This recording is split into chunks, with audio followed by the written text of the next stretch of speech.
than himself. He's got Linnell, and don't worry. The best part of that was the end. Don't worry. We're going to try to push forward as an organization. Yeah. They did Ooh, it's so hard to push forward. They did so pretty quickly. They're going to try to move forward. I'd say they did a nice job in moving forward. Yeah, they moved on. Job. Yeah, they moved on. They moved on better than I do, is what I would say. Yes, I don't know. Eric DaCosta is the person that breaks up with you and says, you know what, it's just really hard. Yeah. Nobody's taking this harder than me. It's not you, it's me. The day after that, she's with some other guy that you were told not to worry about 6 months ago. This is just all. I don't know. I'm flustered all of a sudden, guys. Linnell, Sorry. You have.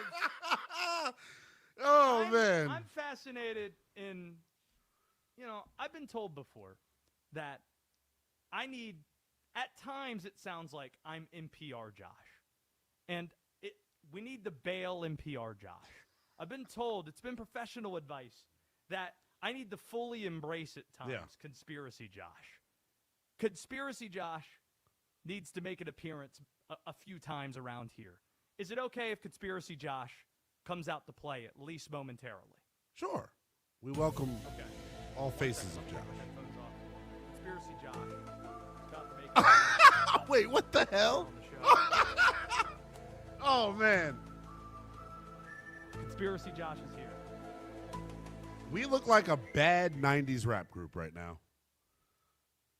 You can call us 310-840-4910. What would be the name of our rap group? Linnell and Josh Graham here with you on Westwood One Sports Night. Because Westwood One Sports Night crew, probably not the greatest name.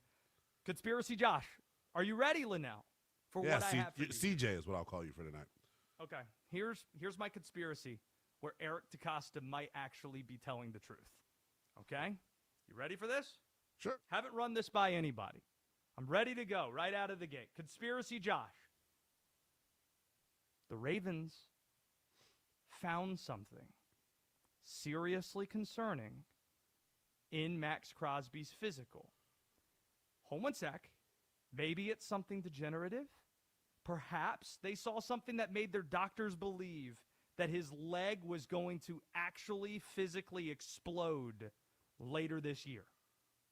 Before we go down the path of assuming Eric DaCosta had cold feet or ulterior motives, let's start with the assumption, Occam's razor here, that their concerns were legitimate health-wise. And here's the conspiracy part, Linnell. The Ravens are purposefully allowing themselves to be a media piñata today in order to help the Raiders as a make-good.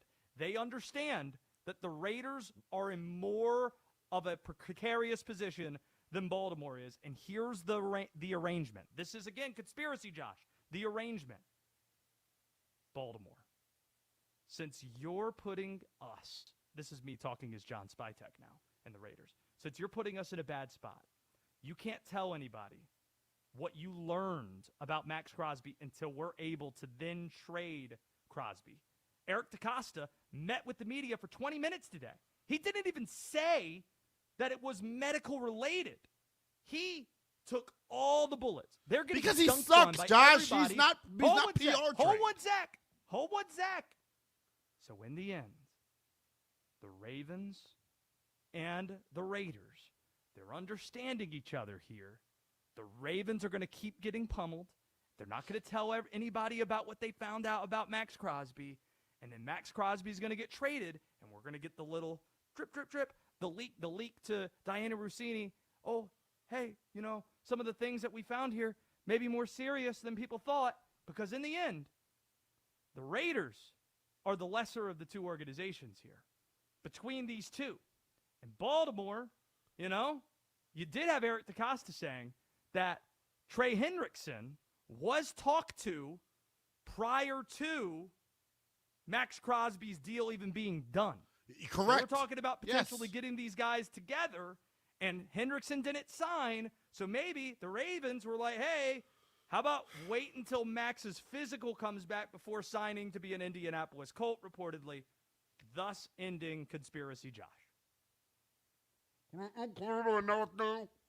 Was that the X-Files music, by the way, Oliver, that we were hearing there? That's beautiful. That's excellent on your part. Did you even recognize that, Linnell? Did you watch the X-Files? Let me hear that again. I was distracted by you for whatever reason. That's a good you championing for this lying, conniving Eric DaCosta. I didn't. Hold one sec. This real program. Quick, 5 seconds. No, he's got to get back into regular Josh mode. CJ, where did you go? I didn't do that. Yeah. Conspiracy Josh. He's the one. Let me tell you this. Josh is the one that apparently hates the Ravens and Lamar Jackson. Don't you remember? Conspiracy Josh is the one that would back the Baltimore Ravens up as an organization. Can I ask you a genuine question? What are we talking about? Do your beliefs and Conspiracy Josh's beliefs, are they aligned? Are you all two separate entities or what? How are we playing this? Because I don't know who to cuss out. I'm trying to properly channel where my cuss out should go. Josh, we sat here last night and I had to really ponder about what was happening in real time. And it just so happened that I'm not even calling it conspiracy, Linnell. The facts of the situation bled out this morning in front of the entire public. I still am shocked that Eric DaCosta and the Ravens had the kahunas to do this. Why on earth would anyone believe what Conspiracy Josh just said? Let me tell you what actually happened. There's Conspiracy Josh, and then there's the author of Authenticity, Linnell Willingham. Here we go. Wait, this is what happened. I like the idea of you having a conspiracy too, and then I don't have a conspiracy. I'm a stressed out 28-year-old man. I don't have time for conspiracies. I'm trying to find the partner of my dreams. Did we land on the moon, Linnell? Did we land on the moon? No, we didn't land on the moon. This is like the SpaceX venture where it blew up as soon as it took off. I mean, like, this is real. Are aliens real? My feelings being hurt are real. Because, like, part of me, I understand we're doing the X-Files music. Adds such a unique twist to all of this. Did Lee Harvey Oswald act alone? Is that what president did Lee Harvey Oswald assassinate? I'm sorry I didn't know that. But Josh, Booth was Lincoln. Lee Harvey Oswald. I think the context clues would be important. Is there a conspiracy theory that John Wilkes Booth had an accomplice in the 1860s? I didn't know about this. Whenever you start talking about things that are somebody else in the balcony. Whenever you talk about things that are pre-2000, I shrivel up like a raisin in the sun. I promise you. But in all sincerity, though, like, is it appropriate what Baltimore did? Because, like, you can pull out Conspiracy Josh all you want. Denton and Oliver had to listen to me last night. Literally, I was almost moved to tears about it. Because part of me wanted to come on here and do a victory lap here tonight because it literally played out the exact way I said it would. And then part of me just feels bad for the rest of the National Football League that the Ravens just genuinely gave you a big middle finger and has abused the rule. Like, technically, they didn't do anything wrong. That's the whole crazy part. Legal tampering period. It should be. If Roger Goodell has any sort of spine or backbone, he's not going to let Baltimore get away with this. Josh, you know what actually happened, right? What's that? It was very clear. Oswald did act alone. He didn't act alone. This was a 110% clone hit job. Part of what you said is 110% true. I do believe the Ravens, along with several other teams in the NFL, had preliminary conversations with Trey Hendrickson. And I think Trey Hendrickson, once Max Crosby got dealt, his market was set so high that the rest of the teams looked at Trey and said, hey, bro, none of us are signing you for this price. So remember, during the first couple of days of the tampering period, there was absolutely no movement on Trey Hendrickson. The word was his asking price is ridiculously high. Once that asking price lowered, once Trey Hendrickson realized, hey, I'm not going to get the deal I'm searching for, Baltimore went, so you're not going to ask for $40 million per year, huh? Maybe we're not interested. And I think this is some of the reporting that we got from Diana Rossini and others from The Athletic. They were talking to Trey Hendrickson while Max was in the damn building. How trifling is that? That's the word I used yesterday to describe it. And then I got to listen to Eric DeCosta and all you lying-ass Ravens fans trying to talk about the idea of, we were going to sign them both. Why did you wait to sign Trey Hendrickson then? Why didn't you sign Trey Hendrickson on the first day of the legal tampering period if you were so interested in signing him? The Ravens got, I don't even want to say they got cold feet. They just found a better bargain, bottom line. And they did something that's totally unprecedented but not illegal, I guess is how I would put it. Because all of these agreements are handshake agreements. Now, Baltimore, no one's ever going to want to shake your hand again. It's going to be like back in middle school when people used to put thumbtacks in between their hands and dap people up. It was terrible. Was it a frozen envelope in 1985 that sent Patrick Ewing to the Knicks? I feel like 310-840 or 310-840-4910 if you want in. I just like the idea of continuing to throw famous conspiracy theories at Linnell just throughout and just the show. watch me look puzzled and confused. Is 9/11 an inside job? 310-840-4910. I'm just I'm Googling the most popular conspiracy theories that are out there. That one popped up. You are listening to Westwood One Sports Night, however, and wherever you're listening or watching. Greatly appreciate that. We have a couple of questions that we're getting to today. We have a poll question out there. What week is more enjoyable in the college basketball season? Championship week that we're in the middle of right now? Or is it the first week of the NCAA tournament? 310-840-4910. Also, whose theory do you like better, Linnell's or Conspiracy Josh's? 310-840-4910.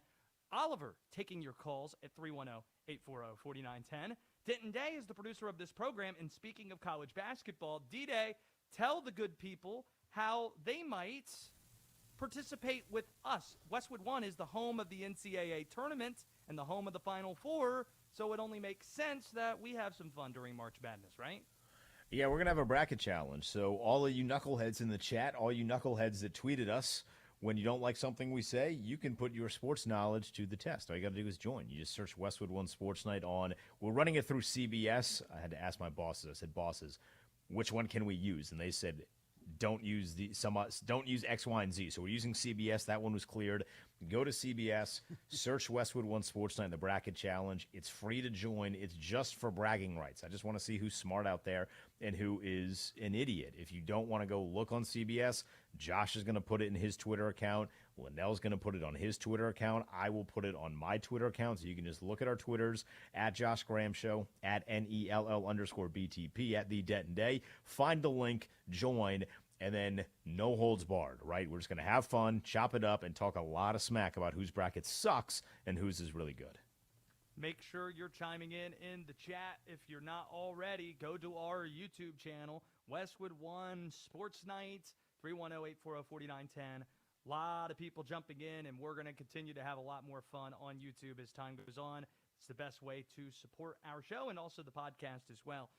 If you miss any of the program, you can find that in an audio sense, Westwood One Sports Night. This segment sponsored by Progressive Commercial Insurance, protecting small businesses with affordable coverage options. Get a quote today at progressivecommercial.com. In addition to getting to our question of the day and your calls at 310-840-4910, there was another big edge rusher on the move to a contender. We'll tell you who that was next on Westwood One Sports Night. It's conference tournament week. Bubbles are busted, and tickets are getting punched. March Madness is upon us on your official home of the NCAA tournament, Westwood One Sports.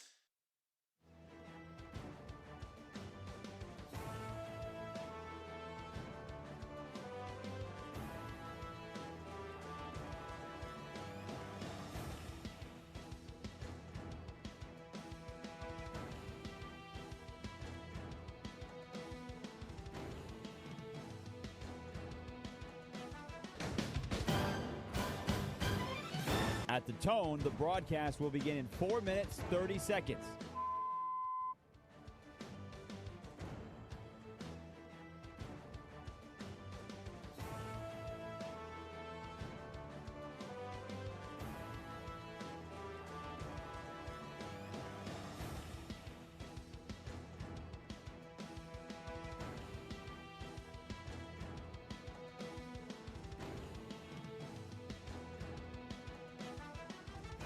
At the tone, the broadcast will begin in 4 minutes.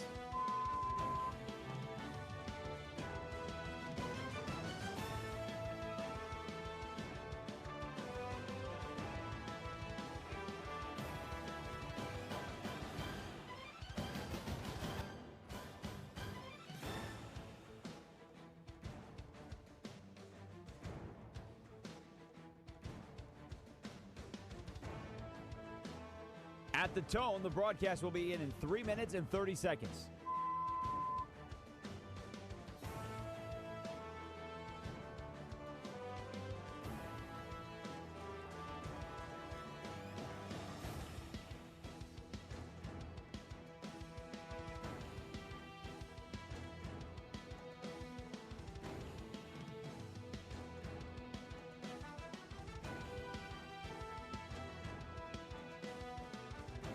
At the tone, the broadcast will begin in 3 minutes.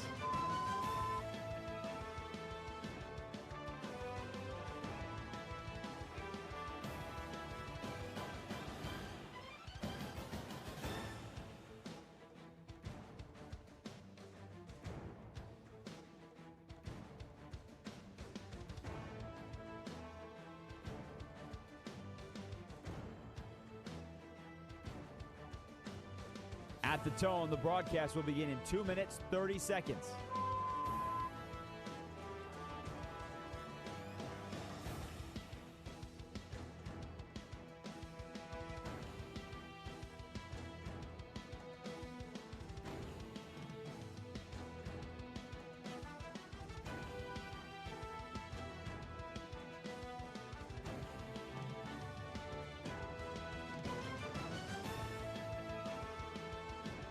At the tone, the broadcast will begin in 2 minutes.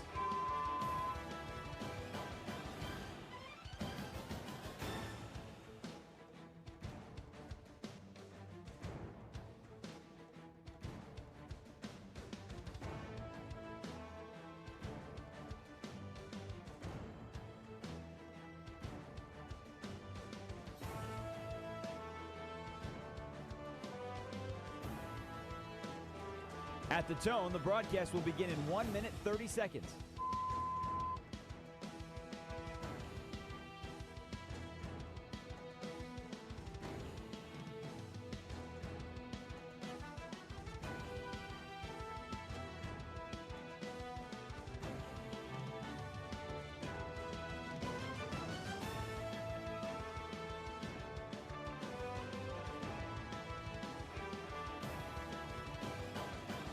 At the tone, the broadcast will begin in 1 minute.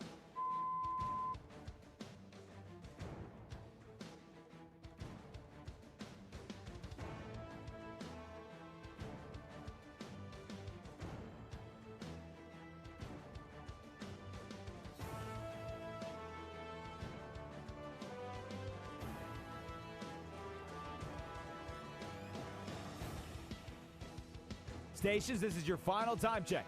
At the tone, the broadcast will begin in 30 seconds.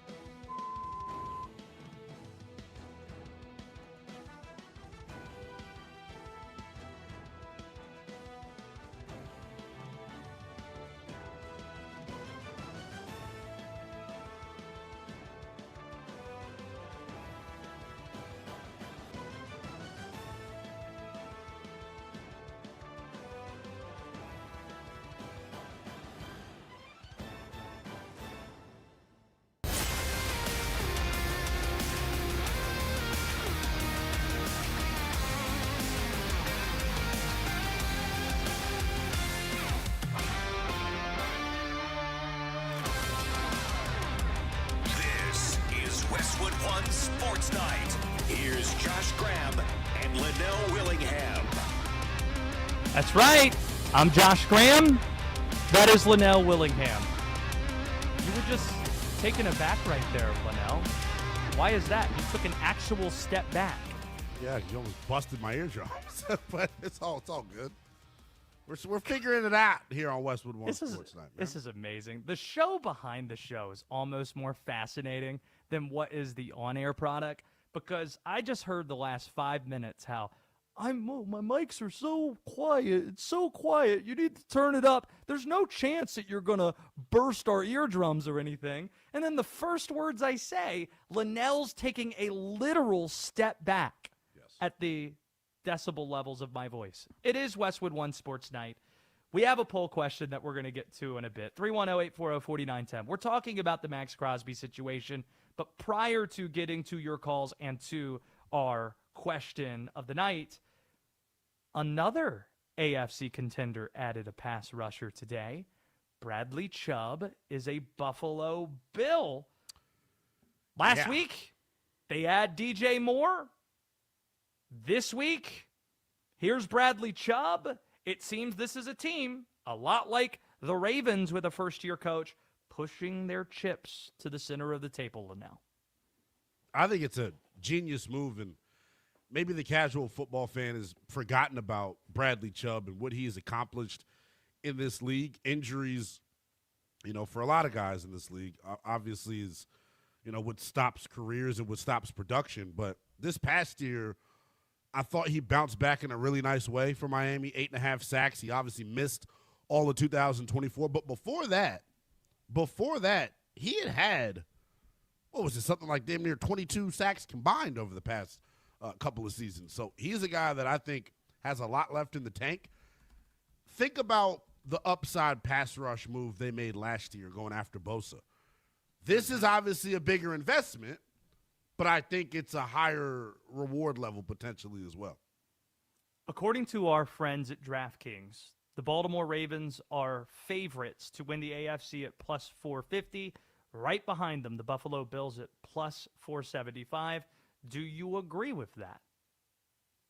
That those two should be the favorites in the AFC? Yes, in that order. It's so tough because everybody should be getting it incomplete right now because there's a lot of time left to improve the roster. But I would take Buffalo over Baltimore right now, shockingly. And I love Lamar Jackson as much as anybody on this network. But they lost 9 unrestricted free agents so far to this point. And they lost Max Crosby. You're filling the hole with Trey Hendrickson. I just feel like there are a lot of holes on this roster that still need to be addressed with like second-tier free agents and then the NFL draft. So right now I'm kind of TBD on the Ravens. As far as the Bills, their most significant loss, in my opinion, is losing David Edwards to the New Orleans Saints, who's one of the better guards in this league. Buffalo's offensive line, though, has been a top 5 unit in football over the past several seasons. So I have a feeling they'll be able to retool on the fly, man. I got to say, I've loved what Buffalo's done at this point. 310-840-4910. Let's go to Tacoma. James is there. James, where are you at on the Max Crosby situation? And welcome to Westwood One Sports Night. James. Yeah, so with the regular season not starting for another 6 months in September, Roger's draft is in April, but all Roger Goodell has to do is tell Crosby in 90 days, first week of June, with Roger Goodell present, you make him, Crosby, take another physical.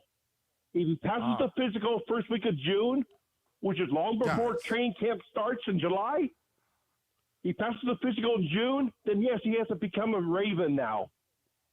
Everything. So everybody's so confused on this, and we want to make sure everyone's on the same page. Thank you for the call, by the way, James. The failed physical was totally because the Ravens just said, we want to fail you. It's up to the discretion of the team. That's the point in this that's been lost, X-Files. It feels like. That's the part in this that's been lost. The Ravens could have very well passed, and they chose not to because they wanted their damn picks back. I think it's the most simple conspiracy. That's just how I feel about it. That's it. Now callers are coming in asking, well, maybe he'll pass his physical in June. Doesn't matter. Wait a minute. If it's June, July. July. Who's posting our Westwood One Sports Night comments onto the chat? Who's doing that? It's amazing. Is there a AI? mystery person in the chat? Is this? I'm not saying it's aliens. But I've it's never aliens. seen the X-Files, by the way. Shocker. No? Oh, wow. 310-840-4910. Scott in Atlanta, do you have any conspiracies for us? Oh, I obviously completely subscribe to the David Stern frozen envelope theory. Hold one sec. To hold you up real quick, Scott, are you familiar with this conspiracy theory? It didn't sound like it. I didn't fill you in, Linnell. Are you familiar with the most popular David Stern conspiracy theory? Am Linnell.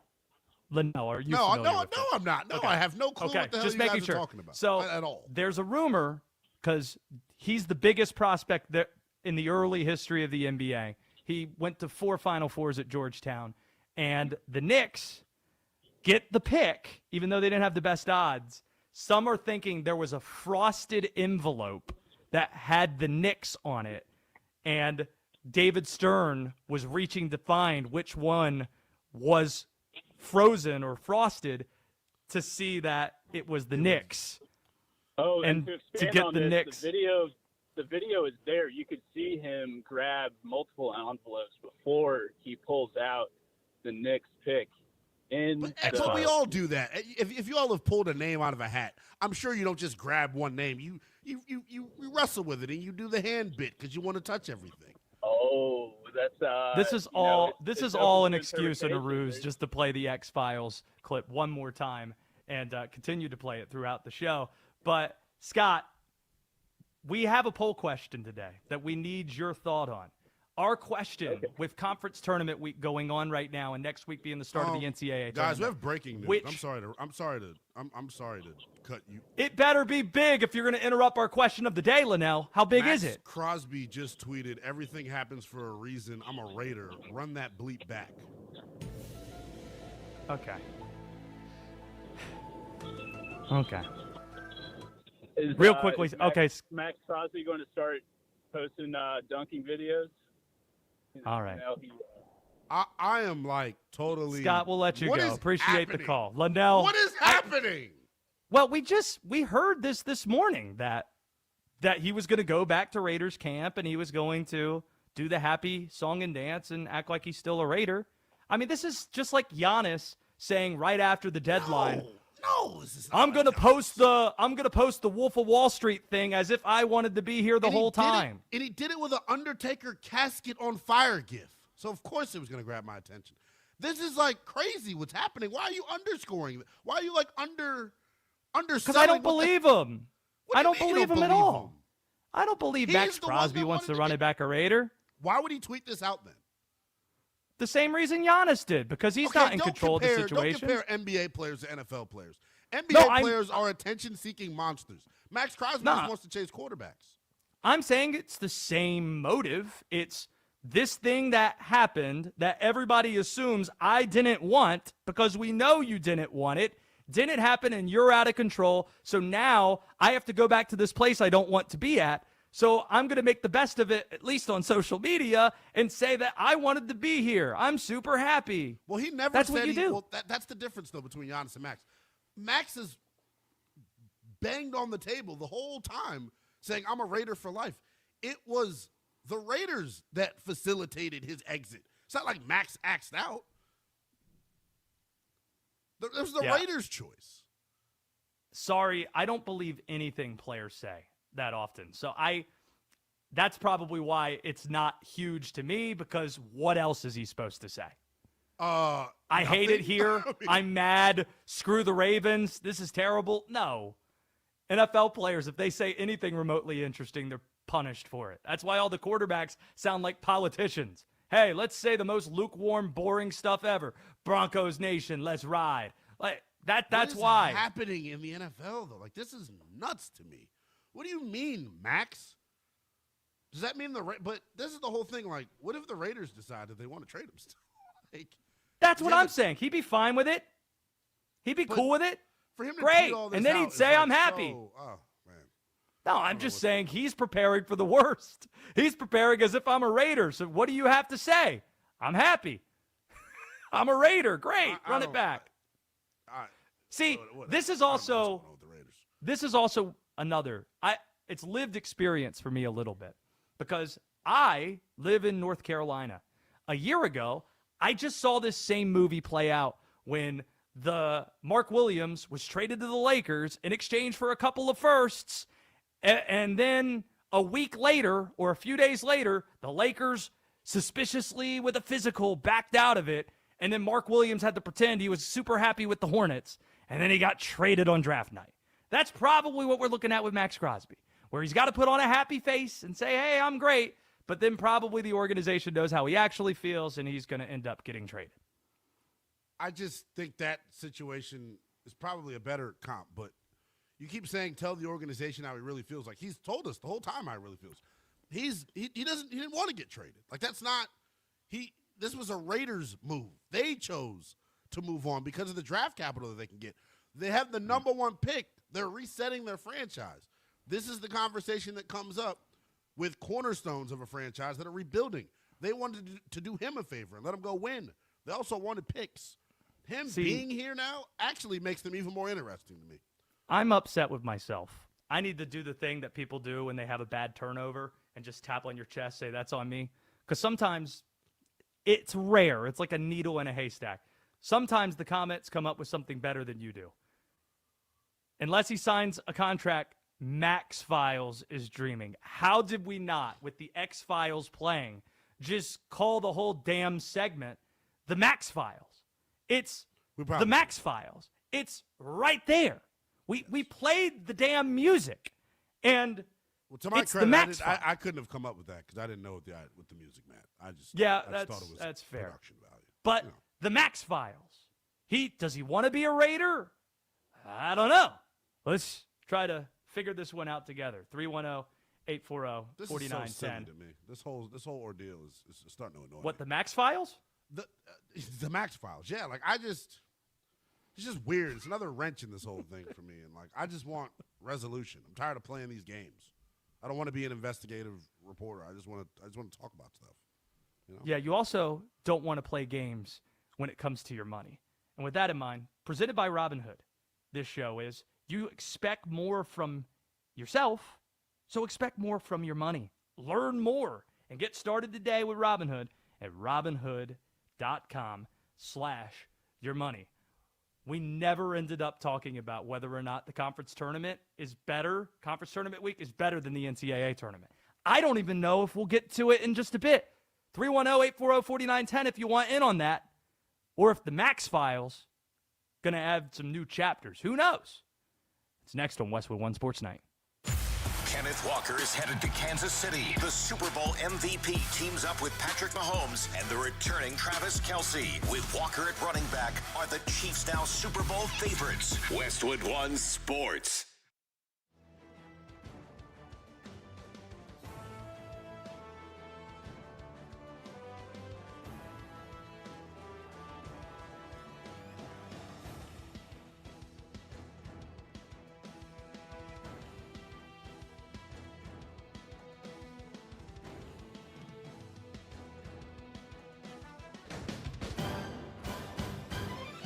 At the tone, the broadcast will begin in 4 minutes, 30 seconds.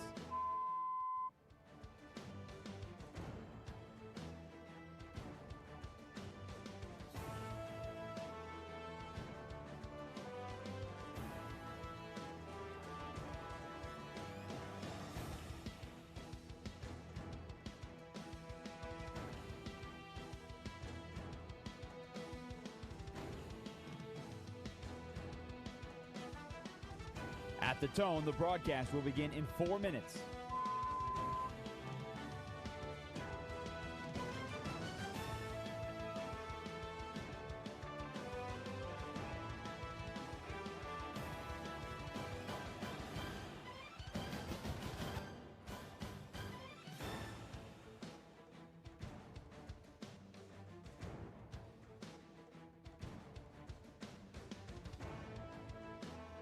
At the tone, the broadcast will be in 3 minutes and 30 seconds.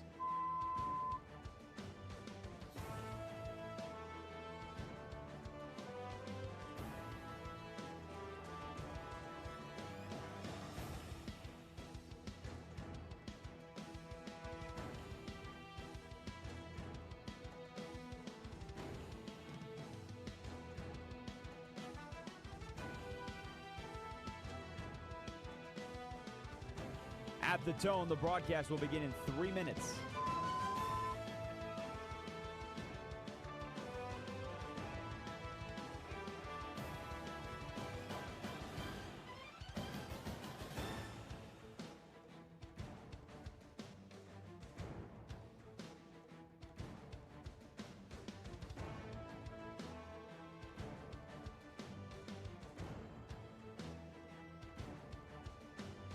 At the tone, the broadcast will begin in 2 minutes, 30 seconds.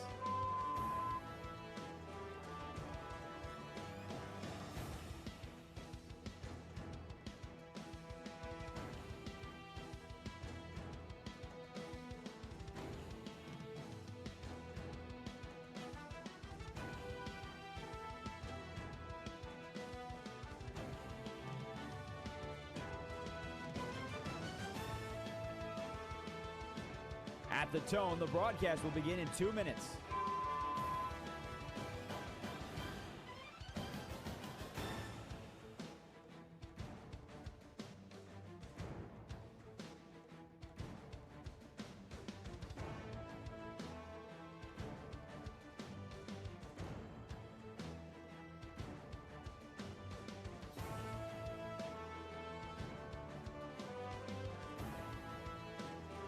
At the tone, the broadcast will begin in 1 minute, 30 seconds.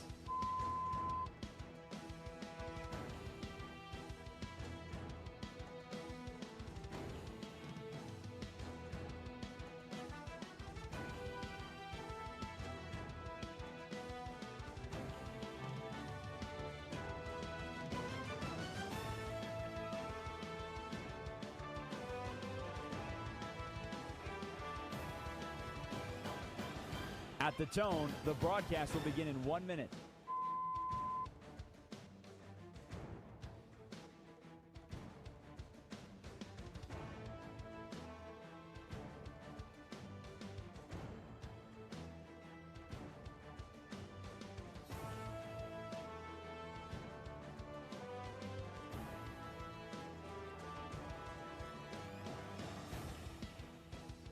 Stations, this is your final time check. At the tone, the broadcast will begin in 30 seconds.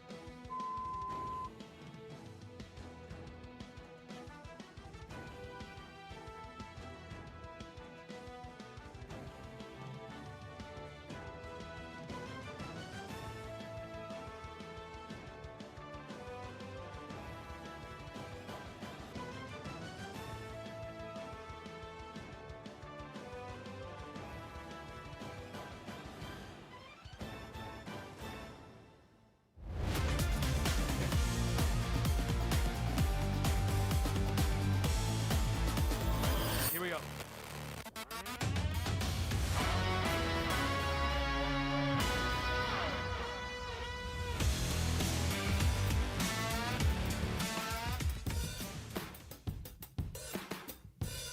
This is Westwood One Sports Night. Here's Josh Graham and Linnell Willingham. Poll question at Josh Graham Show, at Nell_BTP on X. Which week of college basketball do you enjoy more? Conference tournament week, week one of the NCAA tournament. Got a couple of hundred votes on this, so it's still pretty early on in the proceedings. 74%, though, overwhelmingly say week one of the NCAA tournament they enjoy more. It seems as if my opinion on this is contrarian, but Linnell, where are you on? Because I'm a conference tournament guy, love championship week, but where do you stand on championship week, what we're going through right now, and next week, the start of the NCAA tournament? I think the start of the tournament is far more intriguing to me simply because it has everything that the conference tournament has. It's by way of like teams that really don't have a shot, but if they go on a run, we'd be happy to see it. What I think is so special about the NCAA tournament is the do or die factor of it. The idea of anybody can get sent packing on one individual day in any individual game. I think in the conference tournament, you can get bounced, but then you still may have a shot to be a bubble team. You still are waiting your fate come Selection Sunday. I think the special thing about that first week, and we see upsets all the time, throughout the course of college basketball. Last year, obviously, was weird getting, 4 number 1 seeds making it all the way to the Final Four. But I think that do-or-die desperation factor is what makes the tournament, special. Here's the case I'd make for conference tournament week. From a quality standpoint, the games are better this week. They're better. The teams, they're in the same weight classes. Everybody, you're playing your conference members. There aren't any 16-1s, 15-2s that you look at the halftime score, you're like, well, that's over, and these teams are just in completely different weight classes. Duke, for example, knows they don't need Pat Gamba back for their first game. They just need him back for their second game. There's not really a lot like that in conference tournaments. The teams know each other as well because they've played each other, sometimes over years. So that added element makes the X's and O's piece more intriguing. You have rivalries during conference tournament week that you don't have, and it might be terrific national rivalries, historical rivalries, or it might just be, oh no, in the regular season when they played each other, these dudes pushed each other and it was some drama, and you might get that again in the conference tournament. And while it isn't lose or go home for the top teams, it is for everybody else. Right now, Wake Forest just lost to Clemson. Wake Forest's season is now over. Nearly every team in America has an opportunity to make the NCAA tournament. This is the problem I have with people saying we need to expand the thing because they talk about lack of access. Everybody in D1 has access to the NCAA tournament through their conference tournament. Handle your business. You get an automatic bid for winning your league. Also, for mid-majors, winning your conference championship is much more memorable than the big dance because you get a trophy, you win a title, and that's so much better than getting your teeth kicked in either round 1 or in round 2. And here's the last piece I'll say. As a lover of college basketball, right now watching Idaho, Montana, all in, there are so many more games to watch. Like, you think the first 2 days are fun, where you have 32 games over 2 days? Do you know how many games we had in college basketball today? 38 today. 38. So if the games are better, the stakes are still pretty damn high, and there are more games to watch, why wouldn't it be better? The answer, NCAA has better marketing than the conference tournaments do. That's my answer. I think that's a really, really good point, and that's part of the reason why I guess you can make the argument that it's better, more exposure, and so on and so forth. But I don't know. It's the bracket. That's the answer. People think it's better because you have the bracket. Like no one's filling out brackets for conference tournaments. Right, because the winner of the conference tournament, like, I'm going to sound stupid when I say it, but like understand where I'm coming from. It doesn't mean anything. Like it means you punch your ticket to the real big dance. It's almost like the conference tournament week is like an appetizer. For the big dance. I couldn't disagree with you more. What would you rather be as an athlete? You're in our nation's capital right now. And today I was at the ACC tournament for the early sessions, and I was there yesterday. And DJ Burns' face appeared on the big screen, and NC State fans went nuts. That man is most remembered, not for the Final Four trip, most remembered for snapping a 37-year drought that NC State basketball had of winning the ACC tournament, and they beat North Carolina in that championship game in D.C., and that's what NC State fans love more than anything else, winning that conference championship. That part is great. What made them a national story, though? Going on a run in the tournament. That's what really got the eyeballs on them. I didn't ask what gets more eyeballs or what more people care about. I'm asking which is better. Yeah, that's better to me. Like from a player's keep it up with our Kardashians gets more ratings than 60 Minutes. It doesn't mean it's a better show. It's debatable. Been some fire episodes keeping up with the K's. It's that beautiful. Who's your favorite Kardashian? Do you have one? I'm a Kendall guy. Give me Kendall all day. Love me some Kendall Jenner. Not Khloe? By the way, Lamar Odom's got a Netflix documentary that's going to come out. Did you see he got interviewed to coach a Division I basketball program as a head coach? Could you imagine turning over your sons and over to Lamar Odom.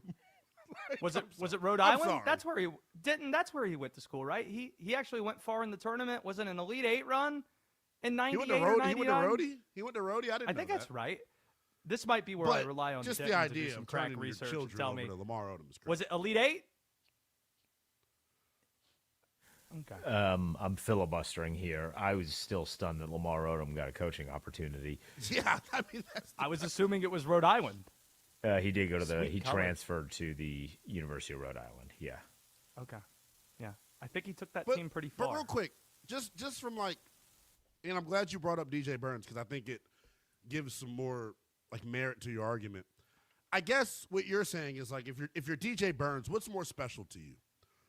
Paying forward, like ending a conference drought or a tournament drought for the school that like took a chance on you and gave you 4 years and all that's like special and sentimental. But I think what was bigger for NC State was being put on that national stage. Think about what that does from a recruiting standpoint when you're watching the NCAA tournament. It hits different when the NC State offer comes through now because, hey, they're a team that's synonymous with being in the tournament. I know that they ended a 37-year drought. but again, now it's this is not- how you're it's- viewed. The question is, what's better? That's the question. I'm asking in terms of quality. I'm not talking in terms of popularity. I'm asking in terms of quality. Like, what do we enjoy as a product more? But like, you're making I'm trying this, to think you're of a making good it seem example. like there are no blowouts in the conference tournament. See, season. I live in North Carolina, man. I'll tell you what. Do you guys have Food Lions where you're at in I was gonna DC? say- Do you know what I thought Food you were gonna Lion ask is? if we have food in DC. I'm about to say, what the hell type of life you think we live in? Yeah, we got Do you food know what lines Food out Lion? here. Okay, you got Food Lions. Well, that's a local grocery store that I always felt was superior than going to some of the bigger national chains. Is it more popular than those didn't know there national was such chains? thing. No, but I felt better quality at this grocery store, even though I'm also a Costco man. I might So have can told, I ask you this told then? myself a little bit. Is Aldi a national brand? Because right now, Yes. Aldi's put a dent in the grocery store game in terms of what they're doing, letting the cashiers sit down, higher customer service level because of their comfortability, Have you figured out the helping with- carts with the quarters? making Have sure you people figured don't that out? steal carts. I think the cart in the street ratio decreases in the neighborhood of an Aldi, helping save the environment by not using plastic bags. We use cardboard boxes. I think Aldi has totally reinvented the wheel in terms of grocery stores, and they're a national chain. So, Denton, you're a lover of basketball. How would you answer the question? First week of March or conference tournament week? The NCAA tournament. It's a crack hit. It's amazing. It's the best thing. Wait. What do you know about crack? No, I'm joking. I don't know nothing about crack. It's a joke. It's a joke, America. Throughout it's a this crack hit. entire hour, everything's been conspiracy talk with the X-Files theme and all this. I think we're all just influenced here by Big Bracket. The Big Bracket What do you lobby. call it, big bracket? the big bracket lobby. Some would say it's not a racket, it's a bracket. Huh? So let me ask you this then, big bracket man over here. Once everyone in the conference tournament is guaranteed to a spot in March, why do you keep watching? Because you just said it's lifted up because they have something to play for. Well, if all of them are at large bids, why are we still watching? Why does it matter? Hold one second. Let's be perfectly clear here. The NCAA tournament is on Westwood 1, and I love the NCAA tournament, and I love the Final Four. This is a question where you're essentially asking me, D-Day, hey, Josh, what do you like more, ice cream or brownies? Okay? I love both of them. Well, that's what you just asked the two of us. Why can't you answer? Yeah. No, I did. It's conference tournaments that I like more, but the idea that I'm not going to care after the first weekend or at any point of this is not true. I'm going to love both ice cream and sundaes throughout, ice cream and brownies throughout, but I prefer brownies to ice cream. If I have to You're pick in the one or the other. minority, though. You're a college basketball junkie. Most of America, their give a damn level for college basketball does not happen until the tournament. But Not the that's why I'm conference asking. tournament, the That's real why I'm asking. So people might be confused. I am a college basketball junkie, but people might be confused just with the idea that someone might like conference tournament week more than the NCAA tournament. And I'm giving that a national voice now. I'm giving representation to the college basketball junkie on a national stage to say I enjoy conference week more. In fact, my buddy Rob Doster with Field of 68 was sitting next to me today, and I brought this question up to him, and guess what he said without even blinking? Conference tournament week. Conference tournament week. Yeah, he's literally sitting there watching a conference tournament game. He better love what he's doing. He's sitting there consuming it in person. Well, then he said, why aren't there that many people here? I wish there were more people. I'm like, you all are well, nuts. if it were in Greensboro rather than Charlotte, hey, how about pick one location conferences? SEC goes to Nashville. The Big East goes to MSG. The ACC every year should go to Greensboro. There you go. For everybody to know. Well, it is good in D.C., too. That's the one other place I like it at. I had a great time in D.C. I just think the venue at the bank is just better than the other venues. That's all. Well, you need to come to Greensboro and I've been to Greensboro. D-Day's been to Greensboro. You've been to Greensboro too? Once. My cousin / brother had like a G League thing with the Swarm. Shout out. D-Day, tell the people why you were at the Greensboro Coliseum. Sting's last match is the best thing that's ever happened to the Greensboro Coliseum. Whoa, easy. Oh yeah, what the hell's the Greensboro? I think John Wooden's last Final Four in 1974 was losing to an unbeaten state team. Wasn't in a ladder match. Yeah, well, that's fact. Okay, here's another question I'm asking. Just how powerful is the NFL? Well, they are about to create a holiday that we didn't know even existed until today. And that is next on Westwood One Sports Night. This is Westwood One Sports.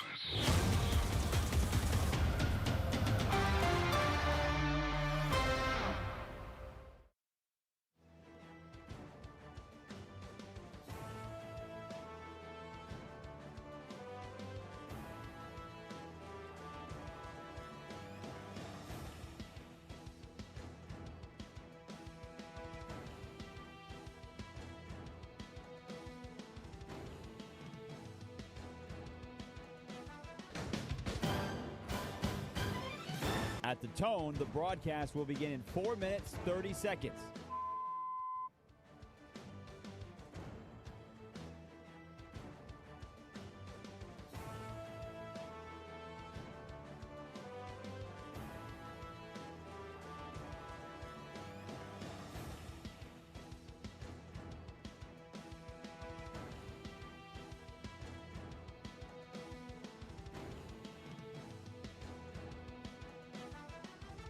At the tone, the broadcast will begin in 4 minutes.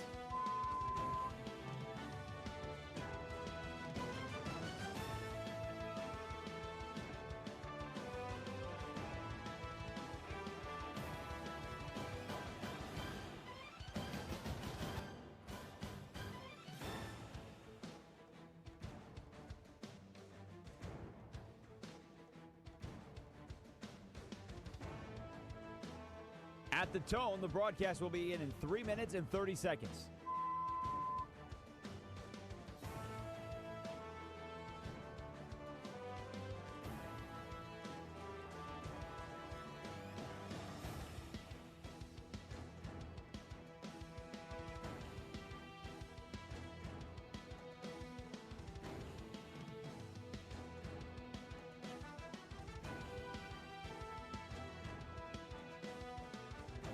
At the tone, the broadcast will begin in 3 minutes.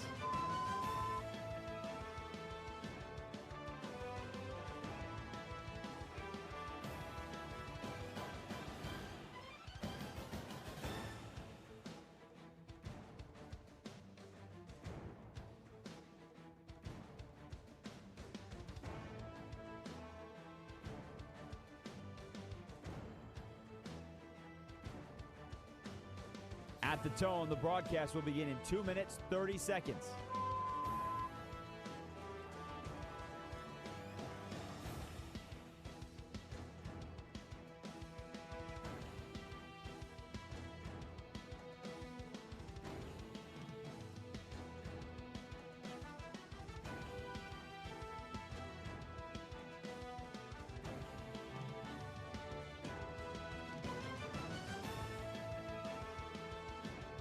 At the tone, the broadcast will begin in 2 minutes.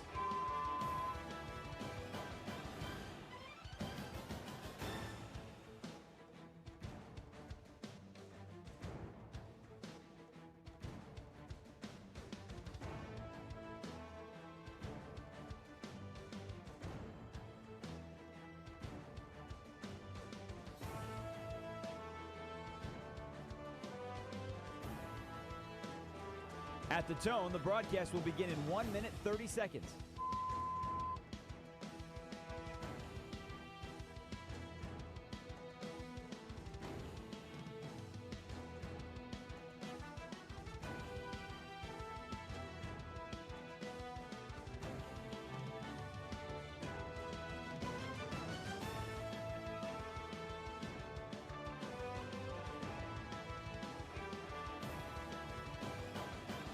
At the tone, the broadcast will begin in 1 minute.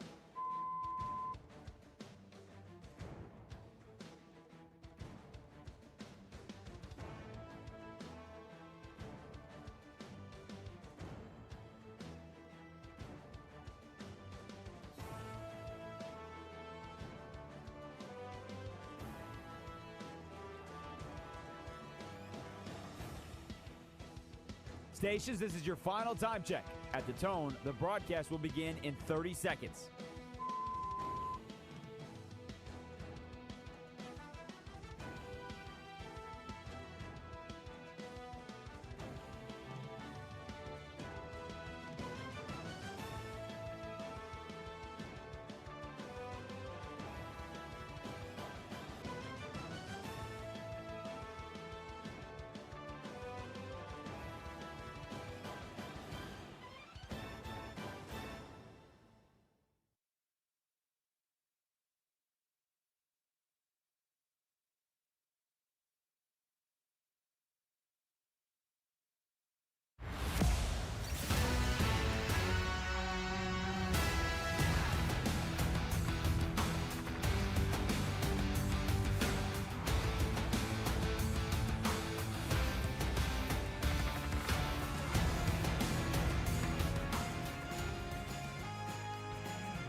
This is Westwood One Sports Night. Here's Josh Graham and Linnell Willingham. Hello, how you doing? Josh Graham here, Linnell Willingham, Westwood One Sports Night. The question we're asking during Conference Tournament Week, is Conference Tournament Week, Championship Week as it's called, better, in fact, than the first week of the NCAA tournament? 310-840-4910. I prefer Conference Tournament Week as a college basketball junkie that can't wait to get to the Final Four that you could listen to on Westwood One Sports. Linnell Willingham, as is the majority of the audience on X who's voted on our poll, says the NCAA Tournament Week 1 is what is preferred. Let's go to Beth, who's in Greensboro. Let's go! Greensboro, North Carolina. Beth, are we preferring conference tournaments or the first week of the NCAA? Hello, Beth. Conference. It's like Christmas. It used to be when it would come to Greensboro. It was like Christmas. Our teachers, I'm a lot older than you, they would wheel in the TVs on ACC week and all that, and we would just light up, and we were so happy. I mean, I grew up in here. It was like paradise. So I miss it being here. It doesn't belong in Charlotte, D.C., blah, blah, blah. I love those places. Oh, blah, blah, blah, D.C., Beth. Come on. Hey. No, I'm just kidding. We're ACC all the way conference. All right, Beth, I need to thank you for the call because I need to second what you just said there. It's good to hear your voice. Linnell, in North Carolina, in schools across the state, elementary schools, middle schools, high schools, when the ACC tournament would begin, noon on Wednesday, now it's Tuesday, but on noon Wednesday growing up, there would be teachers. You know how some teachers take the day off and say, I don't have a lesson plan. We're going to watch Dances with Wolves or Forrest Gump as this is our history lesson for today.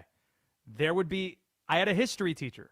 I had a science teacher For that conference in tournament homeroom week? would roll in the TV cart with a TV. It's a cart with a TV on it, and we would watch the ACC tournaments. That's what we do in class. We'd watch Clemson play Georgia Tech. I watched D-Day. You'd love this. I watched DJ Strawberry carve up Georgia Tech in a first-round game when I was in middle school, and I was convinced he was going to be the next Michael Jordan. 12-year-old Josh fell in love with DJ Strawberry watching it in Mr. Adamo's 9th grade homeroom because they just rolled that sucker in, and we watched DJ Strawberry go off D-Day that day. I feel like,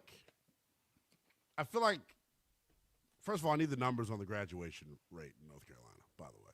Because to stop programming, to stop the lesson plan for the opening round of the ACC tournament, what the hell is wrong with North Carolina? That is organizational malpractice at its finest. That is superintendent malpractice. Somebody call CPS. Why for the opening round? That's it. D-Day, why are you laughing? Hold on. Well, no, you can't say that after an hour ago you didn't know who Lee Harvey Oswald killed. Because that's not an important part of American history. He killed the president. He killed Some of a couple other guys. Some of a couple other guys around the block. Whoa! Where's the X-Files music? 2026. Give me something Where are you at? more intriguing. An inside job. Oliver. This is gonna step into the coach's office for a second, Oliver. Step into the coach's office for. By the way, for can we settle hold something it, here no, now hold that it you're sec. here? Hold it sec. Hold it sec. No. I called the 30 here. 1 second. 1 second, Oliver. Just coaching moment. Anytime something can be deemed conspiratorial said on today's program, I'm going to need you to hit the X-Files music. Which for today, we're calling the Max Files Josh, music. What did you just say? Conspiratorial? Maybe you should have been in class doing the lesson plan and not watching the first round of the ACC tournament, damn it. You just said multiple people killed the president. I didn't say conspiratorial, though. That's not a word? I assume so. If North Carolina passes it as a word, I mean, it's gospel, clearly. Hold 1 sec. D-Day, conspiratorial is a word, no? Did I just make that up? Look, I'm at a good dictionary. I don't know that. Conspiratorial? It doesn't even sound remotely like a real word. We'll get to that in a second. Yeah, I'm pretty sure that is a word. Rampoo. You know? This is conspiratorial is a word. Thank you. In the Oxford languages. Can I have the definition, please? And did he use it in the right context? Relating to or suggestive of a secret plan made by a group of people to do something unlawful or harmful. What up? Where was the unlawfulness of the harmness or the harm that was shooting the president is pretty unlawful. You know what? I thought you were one of these times. See, you gained all these followers on YouTube, and our numbers are up because you're baking things, and we have the after hours. Next week, we're going to do an after hours. When we get off, we'll be on for a half hour. And you know what we're going to do for that 30 minutes? We're going to play Scrabble. That's what we're going to do. We're going to figure out a way to play virtual. That's probably what you and the 21 other people at round 1 of the ACC tournament were doing in the stands while you were watching a team get bent over by 50. What? Well, we're not playing Scrabble on the after show next Wednesday, I promise. Yeah, chat, don't worry about Mr. Josh. Okay. Okay. It's the NFL. The NFL is looking for every opportunity to create new properties for them to sell. That's why they're exploring, according to reports today, a Thanksgiving Eve game. Wednesday, the day before Thanksgiving. First off, did the NFL just create a holiday? Because I've never heard anyone utter the words Thanksgiving Eve before. Never. Josh, you gotta chill. You, my brother, you need to chill. What do you mean you've never heard of Thanksgiving Eve, Josh? It's one of the biggest booze fests in the world, Craig. What do you mean? That literally was. There are people out there that listen to this show. That was probably, in the year 2025, that was probably some people's drunkest day on the calendar. Are you kidding? There's New Year's Eve, and then there's Thanksgiving Eve, and then there's Christmas Hold Eve. 1 second. I'm not saying the day of the calendar didn't exist. I understand that people would come back home and then maybe text the ex that they're not supposed to and get drunk and do all that. That's fine. I don't think I've ever heard the words Thanksgiving and Eve put together until a Schefter tweet this morning. Wrap it I don't up, think guys. I've ever seen that. Wrap it up, boys and girls. What? You've never heard Thanksgiving Eve? It sounds like you're in favor of Thanksgiving Eve football. Hey, can we do it louder? Do it louder. No, I'm joking, Are you? Does anybody want this? Has anybody asked for this? It literally would be the best thing for mankind. Honestly, are you kidding? Especially the way that Thanksgiving went in my household as I was growing up. Thanksgiving Eve was the worst night because you smell all the aromas of the collard greens getting started the night before. Imagine if you had some football to wash down your liquor. Are you kidding me? I think it's amazing. I think they would. And you know what? You know what this sounds like? You know what this sounds like? Can we get the X-Files music back? I have a conspiracy. Because I know where this is coming from. There is a certain streaming platform that has laid their figurative arm on the table and is telling everybody what it is and what it ain't. You know where Thanksgiving Eve football should be played? And maybe if we're lucky, we could be a part of it in a couple of years. Does it rhyme with Schmix? Chex Mix would have been the better one to use. Netflix. Yes, it should be on Netflix. I would love to see Thanksgiving Eve football on Netflix. Are you kidding me? Netflix right now. Does Netflix Chex is Mix the rhyme with baddest. Netflix? Can I take a 30? Do I have any 30s left? We need to start doing this, by the way. We're going to start keeping a timeout tracker throughout the show. It's going to be a full. Whatever you need to tag out. 30-second timeout. Why? How far would the so NFL? all over the place. How far? I think this is the core question, though, Lyle. Yeah. You're all things representing the Shield. You're all for the Shield. We love the Shield, okay? Yes. How far does it have to go before Linnell says no mas? Like, No. what would the event have to be? Like, you're probably psyched for the schedule release. You can't wait for that to drop in May. Yes. Because even though we have the opponents, you're excited for the primetime show where we're going to learn the schedule. That's you. You probably love the combine. You're probably all in on the football auto show that is, hey, check out, as we talked about, look at this Hemi. That's it for football. Yeah. It's like an auto I love show. when you say Hemi. Right? So how far do they have to go? Like, would you mind this pitch? Would you like me to pitch you something I can't believe the NFL hasn't come up with yet? As long as we can have the X-Files underneath your pitch, I am okay with it. Well, no, this isn't conspiratorial, and yes, that's stop using that This- word, Josh, please. Conspiratorial. I'm going to start making how up do we words on the not show, too. have kickoff event yet? We do. Like, here's we the literally idea. do. You just don't watch because you're not a real addict for the NFL. What are you talking about? There are two, both ESPN and NFL Network do a free agency frenzy that starts at noon as soon as the legal tampering period opens up. Pal. Linnell, that's not what I'm talking about. are I'm you talking about the NFL creating an event. I'm not talking about TV companies starting their program at the time that the legal I'm talking National Signing Day meets UFC. I'm talking about get 5 of the best players that we know are free agents and have them decide where they're going every 30 minutes. So, like, at 8 o'clock Eastern time, we're going to have Trey Hendrickson pick which hat he's going to put on. And then we're going to break it down for 15 minutes. And then for the next 15 minutes, we're going to talk about who's next at 8:30. Kyler Murray's about to make his decision. He's going to put his hat on. It's like the decision meets signing day meets UFC. And then the main event, the main card, we're going to have whoever the top free agent is, and we'll do it. You're a sweetheart. I see what you were trying to do. It would never work. Here's why. It would never work because most of these dudes, like, you can't schedule programming around a human decision. That would, like, put pressure on the guys to, like, rush their decisions. I just don't We think do will it work with for that National reason. Signing Day every But National year. Signing Day, those decisions are already predetermined going in. No, Most they're of them. not. You're telling me that you really think Well, I'm a saying kid is walking up on the stage and not How knowing many what of hat these he's going to signings choose? have already happened in the NFL? I'm saying let's get I hear 4 or that 5 part. guys. They get a cut of the TV revenue.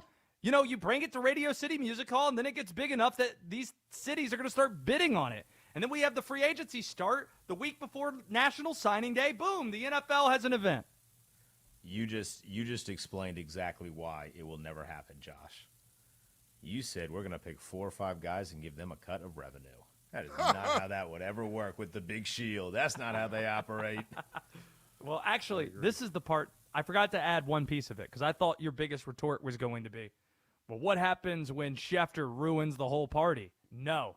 First 5 minutes of the event, kind of like going to a comedy show where they're working on a bit and they don't want anyone to film. Schefter, Rossini, Rappaport, Pelissero, they're all on screen putting their phones in the little zipped up containers. They can't tweet and tell us what's about to happen. There you go. Is that too far? Would you say no mas to that? It would probably go down as the only unsuccessful NFL event. I'm just saying. I do not second that. I like the idea. This is breaking though. news. This is breaking news. Almost as big as Max Crosby tweeting out Undertaker memes. Mr. Positive has an unpositive take. He has something that's not positive to say. Can I Mr. apologize Positive, to who's joining us, 310-840-4970. What are you apologizing for? I want to apologize to listeners. Why? Why? Because there's something special and sacred about breaking news. And I would say that a call from the guy we hear from every day is not breaking. You I told you, interrupted I was my on edge phone going call into with tonight. Scott. I am And being you a know, total you hurt heel Mr. tonight for the Positive's entire feelings. show. He just dropped. Mr. Positive just dropped his call after you said that. You know this? If Mr. Positive has that big of an ego that he's upset that his call shouldn't be classified and categorized as breaking news, I apologize, Mr. Positive. Maybe he's not so positive after all. Then I But only you have said one these thing to things, say not to me. that. I only have one thing to say to that. Boom shakalaka. no. Oh, Hey, shakalaka. Linnell? Denton's really good at it. Linnell. I can't lie. He's back. Good. Mr. Positive. Mr. He's got- Positive. he's got grit. Mr. Positive. Go. You're going to be Greg for this conversation. I need you to set Josh straight. I will. Boom shakalaka, everybody, go for your dreams. I got to tell you guys are so cute. Abbott and Costello going back and forth with big words. I love it. You're obviating the word conspiratorial. You said we're I'm a ovulating? racist reader, and I love. That's not I what he love said. your Please go banter, on. you guys. Please go on. After Thanks. that, basically, Michigan's going to go far, and everybody in Michigan has given up on the Lions. You would not believe. I know it's not a popular opinion, but everyone thinks they might be 9-8 if they're lucky, maybe 10-7, and we're rebuilding like LW said, and the Lions. It's just bad. It's bad. And you guys, real quick, there's a thing called Mount Rushmore. Mark Yes. Ryan in Detroit in 97-1 has something called Mount Suckmore. Tonight we did a list of the worst athletes of all time. Who are the worst athletes of all time? Aaron Hernandez, who killed people. And if you ever do that, do Mount Rushmore and Mount Suckmore. Something funny about Aaron Hernandez? Oh, my God. You I guys, wasn't ready for that. All right, thanks so Yeah. much. I'm sorry, Mr. Appreciate Positive. it. Mr. Gee, we Positive. appreciate you, dog. Look, I mean, I just want to O.J. preface Simpson. everything. Are we doing worse people? Like I don't know, but Darren Woodson and the Marlboro Man? I told you all that my patience tonight was razor thin. Before the show tonight, I was forced to stand outside because some dumbass in my apartment complex damn near burned his apartment down.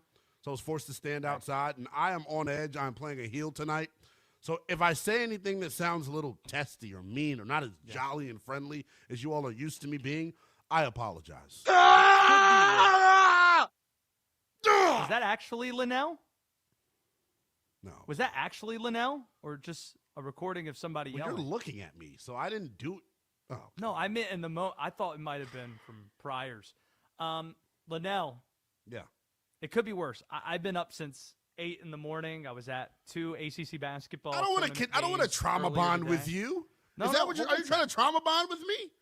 No, this is what we call in the business a tease, because this segment, as we know in the biz as well, has gone way too long. Linnell. I'm walking away. I'm going to give a present to you and to me. It is a sports talk present, and it's next. How about them Cowboys? After restructuring Dak Prescott and CeeDee Lamb's contracts, Dallas is loaded with nearly $70 million in cap space. Who will Jerry Jones look to sign to fix the league's worst defense? Westwood One Sports.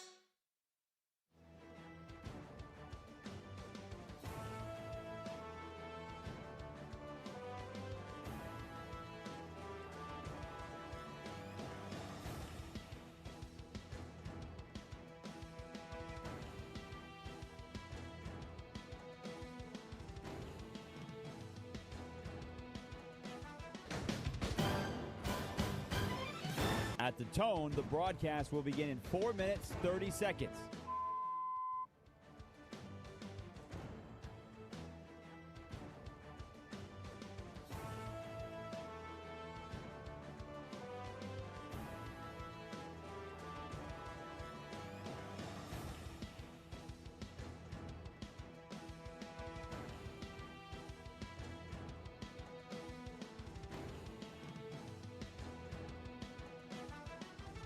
At the tone, the broadcast will begin in 4 minutes.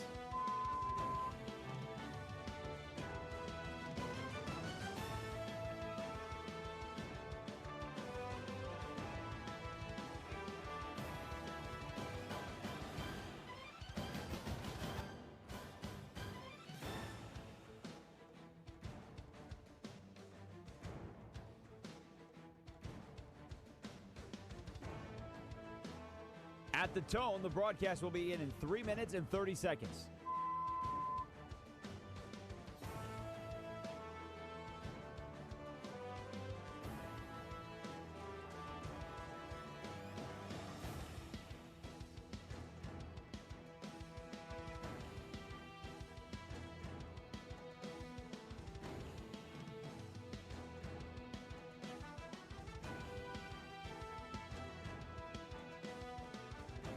At the tone, the broadcast will begin in 3 minutes.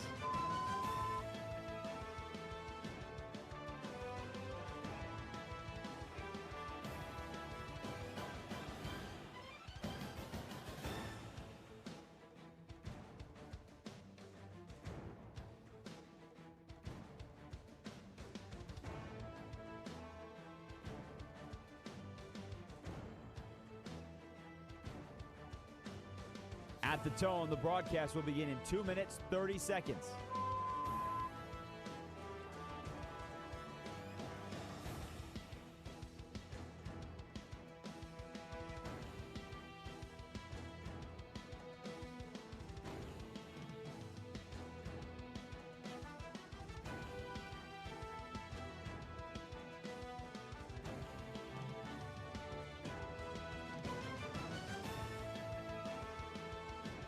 At the tone, the broadcast will begin in 2 minutes.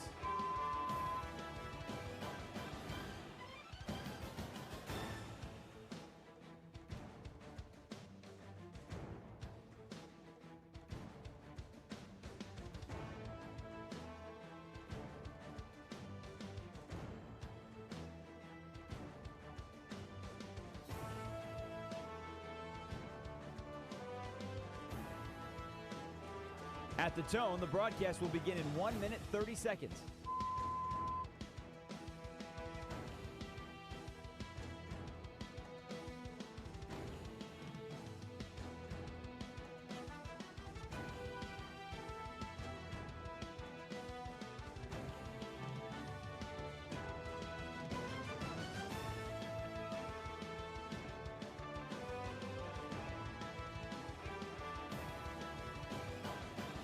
At the tone, the broadcast will begin in 1 minute.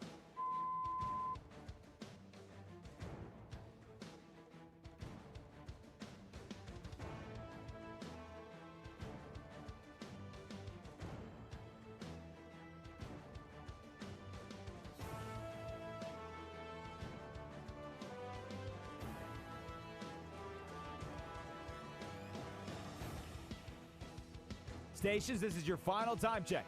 At the tone, the broadcast will begin in 30 seconds.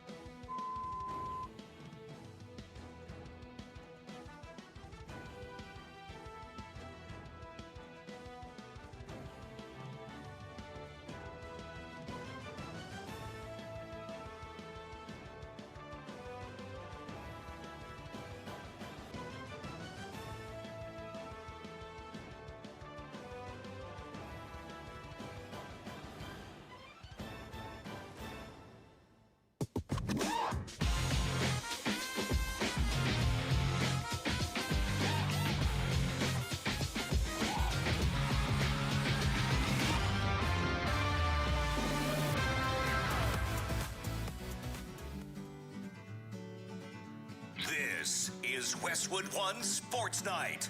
Here's Josh Graham and Linnell Willingham. Linnell's on edge tonight. I'm Josh. That's Linnell. Because he had to, is evacuate the right term? The right term, Yes. leave the premises at your apartment because a fire alarm of some sorts was sounded? Yeah, whichever one of my lousy ass neighbors decided to put us out for the amount of time that they did, do better. So And he's then on whoever edge. refused, this is what really made me upset. I'm sorry. Now I'm hijacking the story.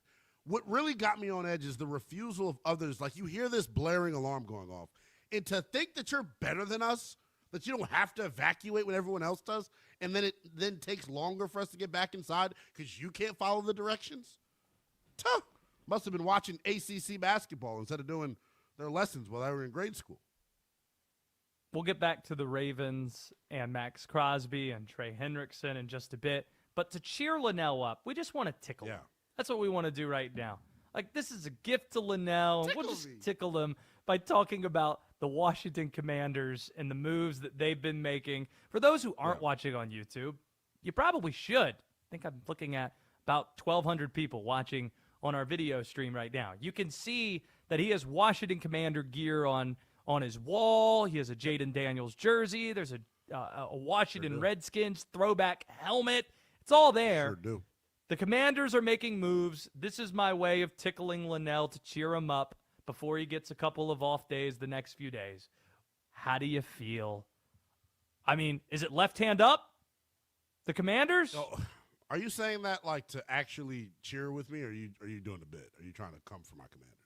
No, I'm just saying big moves. Left. Is that what you do when they make big moves? Left hand up? No. Commanders? I don't. The song is cool. It was ruined by some others in the DC sports media scene to make it seem like it's a bit. So shout out to DJ Woody O. Goody and Big 5-7 is the artist that made that song. Left Give hand him up. Some national love. I'm such a good guy. Our left hands are up, and I think the rest of the NFC may be looking up as well at my Washington Commanders after the moves that they were able to make to start free agency. The Commanders wanted to get faster on the defensive side of the football, and they wanted to get younger. They did that. They signed several force multipliers, several guys that will make themselves or several guys that will have impact them damn selves, and then guys that will allow the rest of the defense to be better. They have a pass rush all of a sudden. Brandon Ayuk apparently is coming to town as soon as he's released by the Niners. Things are looking up for DC. I'm telling you. I feel really, really good about my Commanders. When you figure out the rest of the roster outside of quarterback, it allows you to focus on really the only thing that matters, and that's quarterback. See, I know you know nothing about this, Josh, but we have a quarterback that allows us to be able to go to the Super Bowl potential. See, so our signings actually are. I think you have this.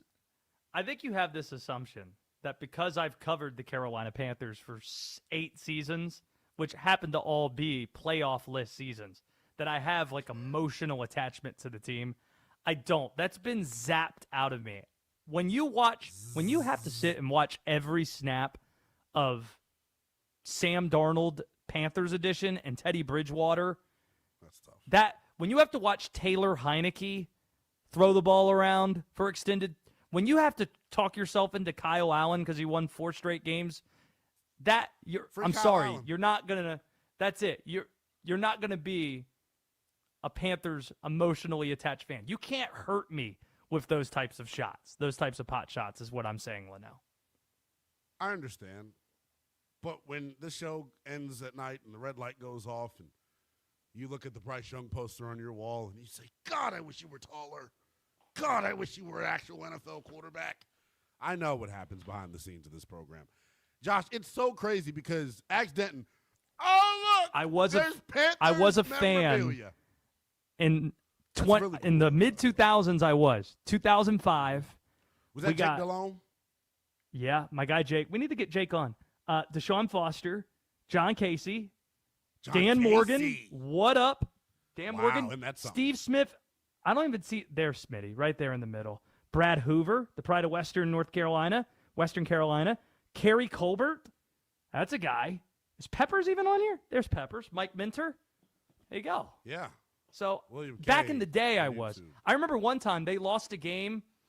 It would have been 2005. They lost on a game-winning kick, and I left my house, my childhood home, and I walked to the big tree in our backyard, and I hid behind that tree and cried. They lost on a kick. Josh, I will say this. Olindo Mare hit a kick. Olindo Mare. Oh, that's so stupid. But you're like, now we're going to trauma bond because I feel like you were like talking to me like I'm some bougie, wealthy Commanders fan. When I talk about wealth, I don't mean in dollar value. I mean in happiness. I am a Commanders fan, dude. Like, I wasn't alive for my team now I am, to go to a conference championship. No. Super Bowl. I'm not saying that. In fact, in the state of North Carolina, here's a bit of a history lesson, Linnell. Give me two. In addition to teaching you that Lee Harvey Oswald was the one to kill the president way back when, allegedly, according to Linnell and some folks out there, thank you. Thank you. I'll teach you a little bit of North Carolina history, too. In our state, where I live, where I reside, the Washington Redskins were the biggest NFL team when the Panthers took over. In fact, people were worried that people wouldn't follow the Panthers when they started in the mid-'90s. But then Dan Snyder took over, and he took care of that. Because when Washington was bad for 2 decades, that allowed the Panthers to get off the ground with a couple of Super Bowl appearances. And now the Panthers are the most popular sports team in the state of North Carolina, along with the North Carolina Tar Heel basketball program. Those are the most popular teams we have in our state. So there you go. Quick history lesson and a hat tip to Dan Snyder in that sense. Oh, I'm not. This might be a group tickle sesh. 310-840-4910. Sean, he wants to tickle. Sean wants to tickle you too. He wants in. Whoa, he wants in to talk about the Commanders. Left hand up, Sean. Oh man, I feel like don't take me wrong. It sounds like you're being condescending about the left hand up thing. I mean, doesn't it? I think it's cool. I think it's cool. I like the left hand up. I appreciate taking the phone call, but no, the DMV is getting a lot of phone calls about how we're not getting weapons for Jaden Daniels. I just want to know if Linnell, youngest in charge, is in with me on this. That I think we're going to go and get Love. I would hope, because I don't think any of them defensive guys, Styles, or the safety from Ohio State's going to be there by the time 7th comes around. I was just wondering if he thinks the same thing, because with Love in the backfield and JD at the helm, that might be secret sauce. That'd be force great. Multiplier. That'd be great. Shout out to you using force multiplier in the proper context. Must be a Maryland guy. Here's the thing. The more I feel great about every signing we've made to this point. It feels like, depending on what happens here offensively, I may be in favor of moving out of pick number 7. I just can't watch a draft and not have a second-round pick. It feels so empty to me. That's where the good franchises find difference makers, not draft fullbacks in rotational pass rushers like Washington has with its second-round picks under Adam Peters. So if Jeremiah Love is there, I would love it. No pun intended. But I'm open to a trade back possibility as well. I think everything's on the table for the potential NFC champions. I think, Linnell, You are listening to Westwood One Sports Night. I'm Josh Grametzel, now Willingham. I think Linnell's been appropriately tickled in this segment. I think it's time for me to have my present, and my present is to talk about the ACC basketball tournament that happened this week, because this has been the most eventful tournament in college basketball so far this week, in that the most bubble teams we've seen so far have been playing in the Atlantic Coast Conference. You have two that lost on Tuesday night, last night. Hard to imagine that Stanford or Virginia Tech's getting in, even though I asked Kyle Smith, friend of the show Kyle Smith, about it afterwards, and he had some jabs at Oklahoma that prompted a former Oklahoma AD to post Tim Robinson memes on social media, which is great. You had three more playing today. SMU a winner, NC State a winner, Cal not a winner. Cal got boat raced by Florida State, so they're not going to make the tournament. You have three ACC coaches that have already been fired. Earl Grant at Boston College, Damon Stoudemire, Georgia Tech, Adrian Red Autry, never made the tournament in 3 years at Syracuse. He's out. They're also hiring a new university president, did that last week. They were in the process of hiring a new AD. It seems that they got Toledo's AD that's going to be Syracuse's AD, and then they're going to hire a basketball coach. So a lot going on in the leadership at Syracuse. And who knows? There might be more coaching changes. Jeff Capel might have coached his last game at Pittsburgh today. Steve Forbes seems he's good at Wake. We'll see. I hope he's back. He's our guy. And then on Thursday, Linnell, Duke, the favorites. They'll be taking the floor for the first time. They're missing two starters. Their starting center and their starting point guard. So they're playing with 7 guys this week. And this is a better ACC. Last year they were able to win the ACC without Cooper Flagg. We'll see if they can win 3 in a row with 7 players in their rotation, and that's a massive story heading into the NCAA tournament, the health of the Duke Blue Devils. Yeah, if they were playing in like a remotely competitive conference, that would be something that worried me, that they were missing a couple of guys. They're far and away the best team in the ACC, not even close. I don't see any team. Duke's not going to win the ACC tournament this week. I said it. Virginia or Miami going to win the ACC tournament. One of those two. Yeah, Virginia. That is Virginia's. Like I do get a little warm inside when you mention UVA. It's a program we trust. It's a program we know and love that is familiar with success in the month of March. I still don't One see of those it. two. Just don't You see need to it. watch. You need to watch Jay Lucas's team, and that's actually my dream. I'm going to be doing the show Saturday from Spectrum Center, the house that LaMelo Ball built, even though it's been around. Going to be doing my show from there on Saturday. My dream championship matchup is getting Duke-Miami. We didn't get it in the regular season. They did not. Every team, there's one team you don't play in your conference schedule in the ACC. And Duke and Miami, that was designated survivors, so to speak. They didn't play each other in the regular season. And what makes that interesting, Jay Lucas was a Duke assistant last year, hired by Miami. If you have Miami and Jay Lucas going up against John Shire, who won Coach of the Year this year, over Jay Lucas, that's a fascinating game that we could potentially get Saturday night. But watch out for the Hurricanes. Watch out for the Virginia Cavaliers. There you That's go. if they can One get of those there. teams is going to win. That's if they get there. If One of those teams will be there. One of those teams are going to Mykel be there Brown on Saturday night. If Michael Brown comes back, He's not playing this week. So he's out. I was told he's not playing this week. So That's interesting. got that. I mean, Yeah. but this is my thing and why the bubble team conversation always is like tongue-in-cheek to me. It feels like, do we really think even if Miami does, beat or win the ACC tournament, really think they're going on a run? Well, Miami is not a bubble team. NC State won the ACC tournament, would not have gotten in without winning the ACC tournament in 24, and they made it to the Final Four. North Carolina needed to beat Duke in Coach K's last home game in order to get in. They're up 16 points in the national championship game against Kansas. So these teams, UCLA, first 4 to the Final Four. It happened. Butler did it one time as well, I think. So it happens. It was either Butler or VCU that went from the first 4 to the Final Four. It happens, and that's what makes March Madness so special. So now that the dust is settled on the Ravens and this Max Crosby situation, how much better or worse is Baltimore now? We'll discuss next. Kenneth Walker is headed to Kansas City. The Super Bowl MVP teams up with Patrick Mahomes and the returning Travis Kelce. With Walker at running back, are the Chiefs now Super Bowl favorites? Westwood One Sports.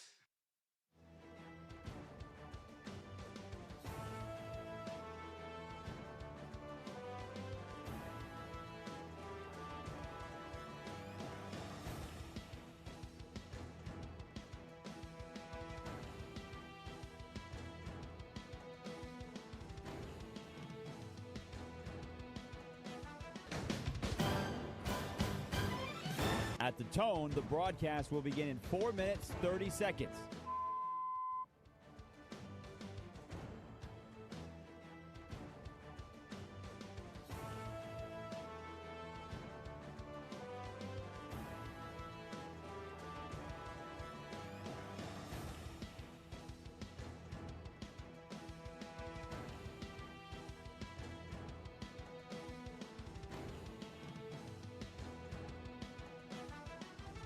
At the tone, the broadcast will begin in 4 minutes.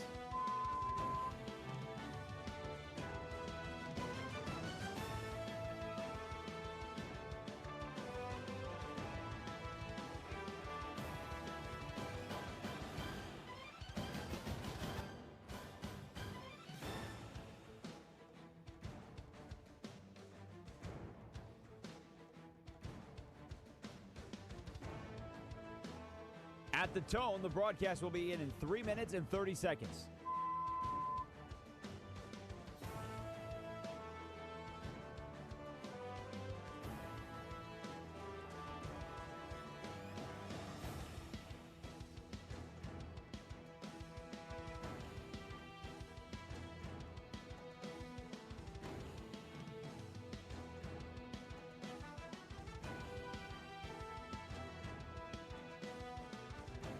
At the tone, the broadcast will begin in 3 minutes.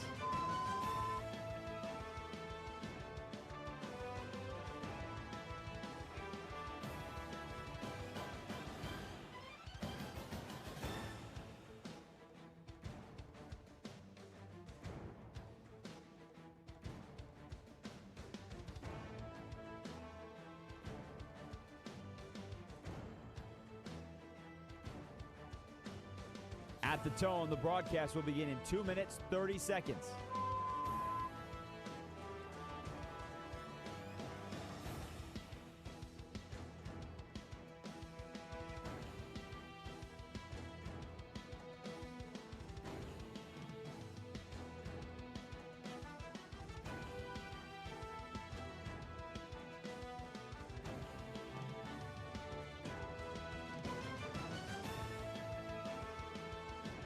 At the tone, the broadcast will begin in 2 minutes.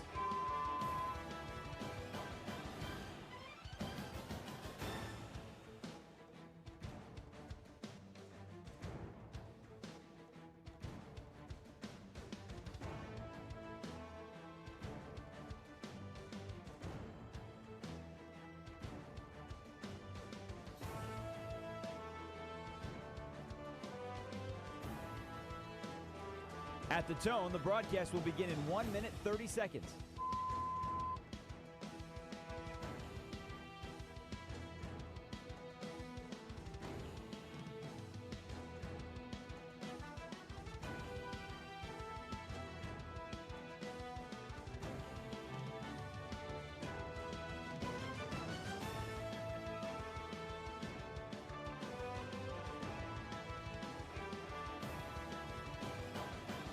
At the tone, the broadcast will begin in 1 minute.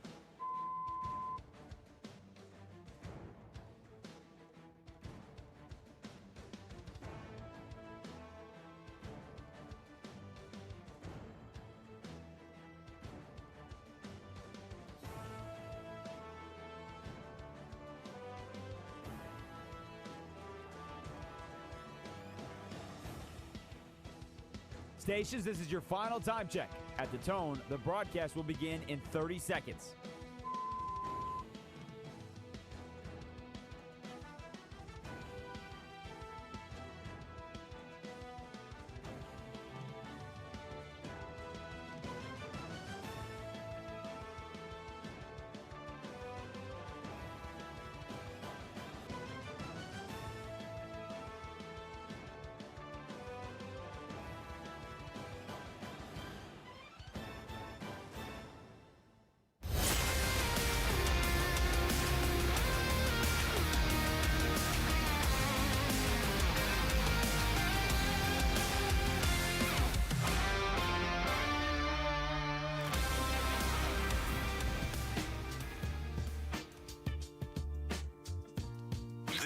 This Oh. is Westwood One Sports Night. Here's Josh Graham and Linnell Willingham. Wasn't ready for Price Tag by Jesse J. In the year of our Lord 2026. Excellent stuff. What are you talking about? This song, excellent work. This Jesse J, obscure probably a instrumental? one-hit wonder. No, it's great song. You said Jesse J? It's not about the money, money, money. Oh, I know We that don't song. need your money, money, I money. know that song. We're just trying to make the world dance. Pitch Perfect made Forget that song about the- popular.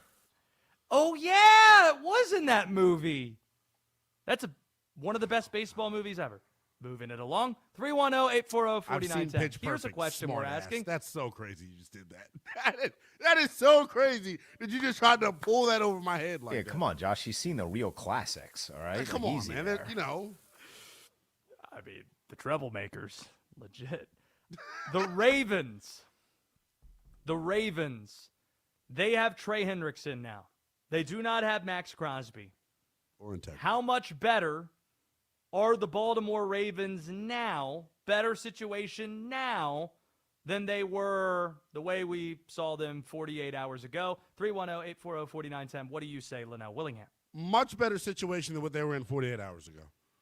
If like that's why I understand why Eric DeCosta was jugging and finessing the way that he did yesterday. And then he had the kahunas to get up there and lie today. Like, he's got onions, pal.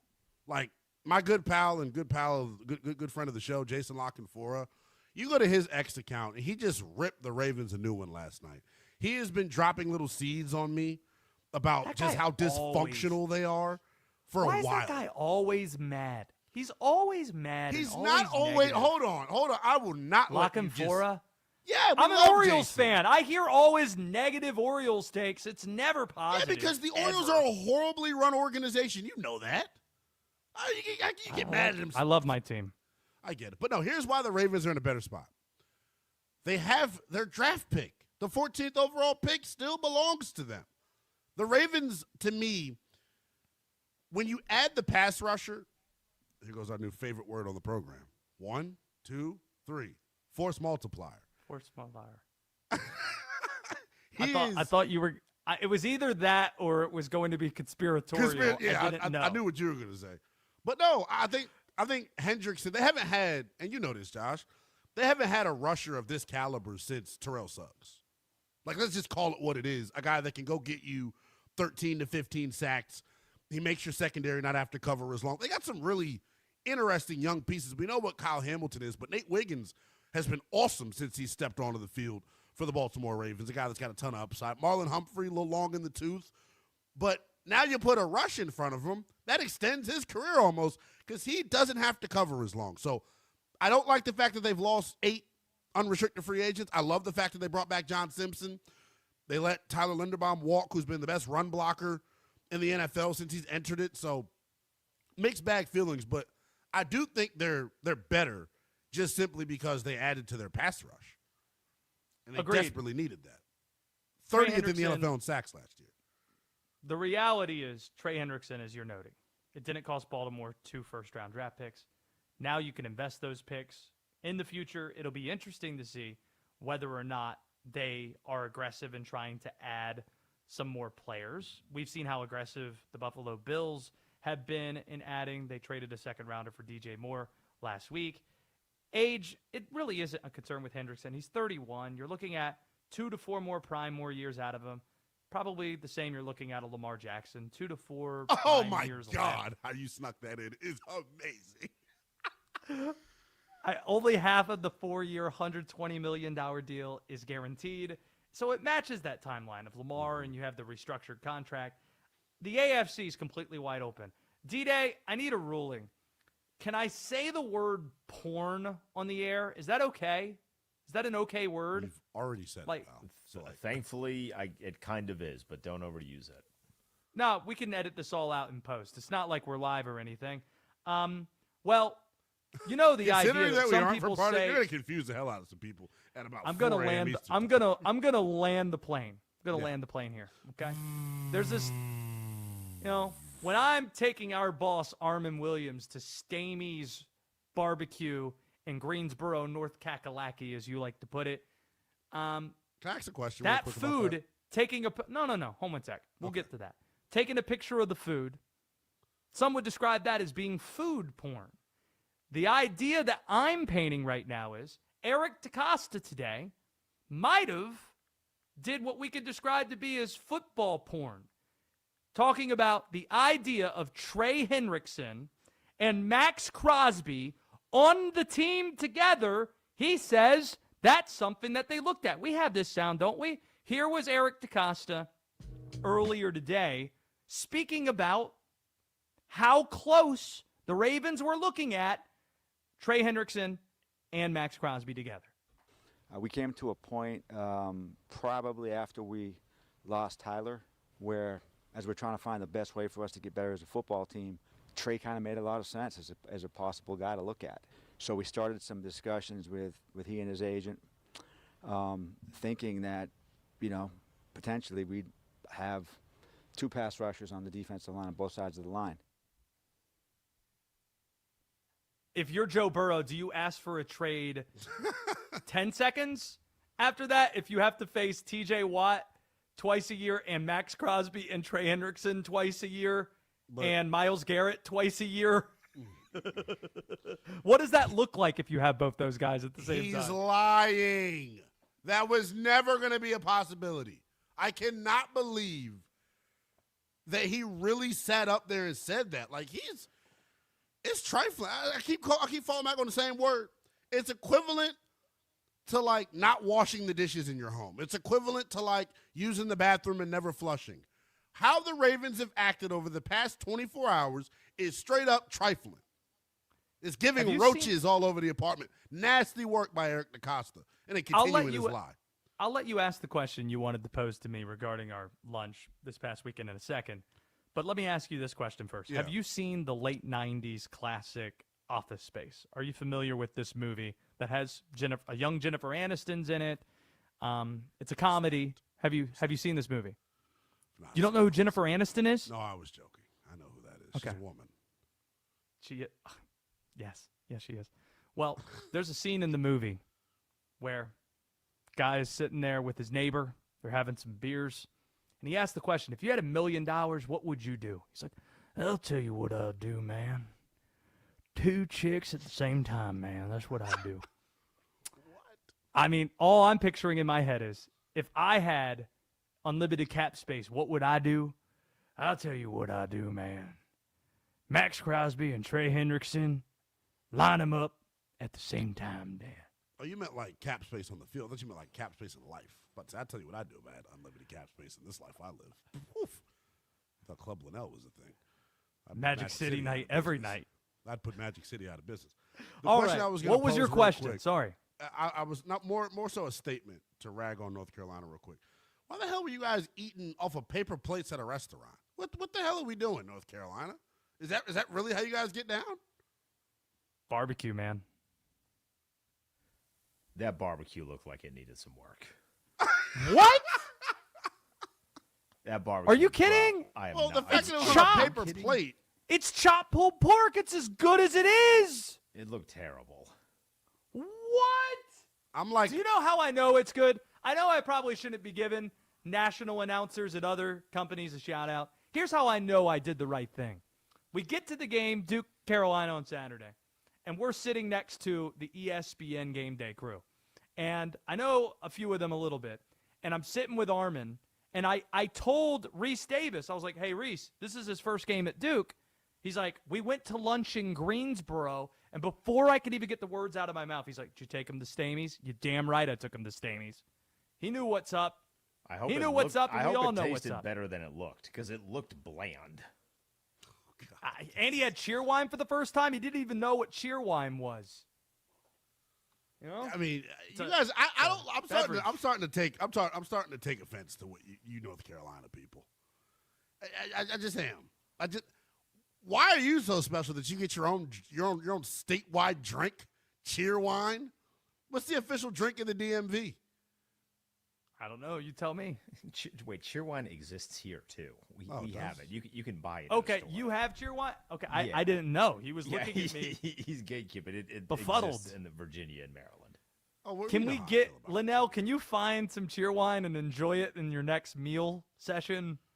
Well, it Enjoy doesn't seem like Cheerwine. Cheerwine has Do deep it for enough me. pockets to sponsor us. I know who does. Shout out to you, Mountain Dew, the official God. soft drink Oh, don't do of this. Westwood Don't One do Sports this. Night. Oh my God, it's a Seriously, who's I don't remember the last big time I had- distributor of Cheerwine? Can they afford us? Do you want to look up, by the way, where Mountain Dew's based out of? Where Mountain Dew's from? They better not. I'll say save North you the Carolina. time. Eastern North Carolina. Shout out to PepsiCo and the state of North Carolina. It's the best. And in fact, I think they might have played a role in creating Cheerwine too. Just This throwing bottle that out says there. "Purchase New York." No, Someone's lying. You can get online. I'm not lying. PepsiCo, Mountain Dew, it's Eastern North Carolina. Minji's Bottling Company. Shout out. Coming up, Even the do fastest bottling. growing game show in all of sports talk is about to make its return. Keep it tuned to Westwood One Sports Night. This is Westwood One Sports.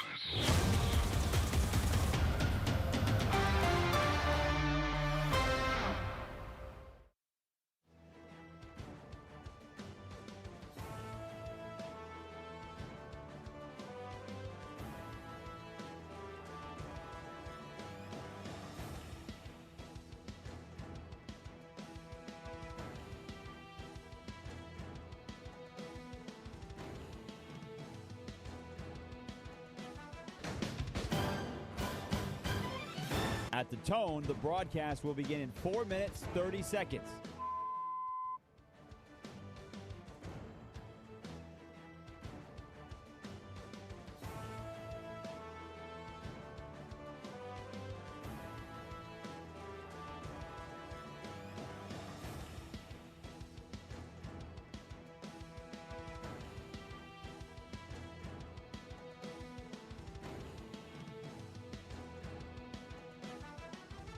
At the tone, the broadcast will begin in 4 minutes.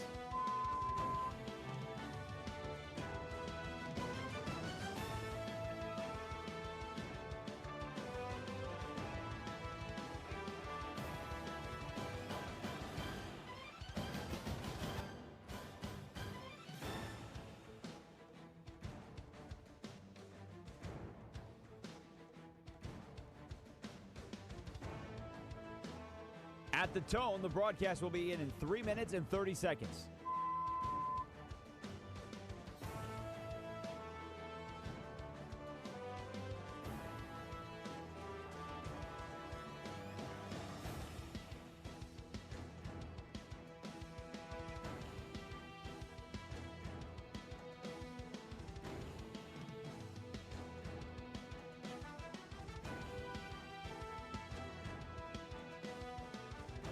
At the tone, the broadcast will begin in 3 minutes.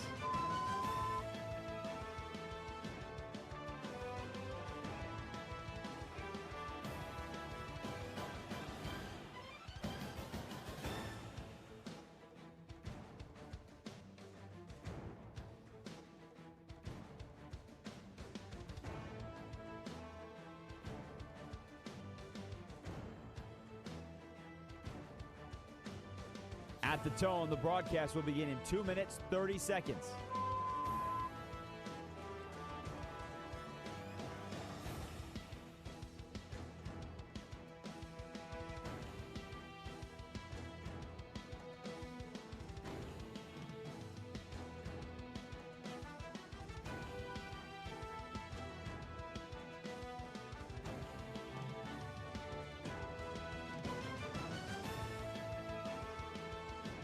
At the tone, the broadcast will begin in 2 minutes.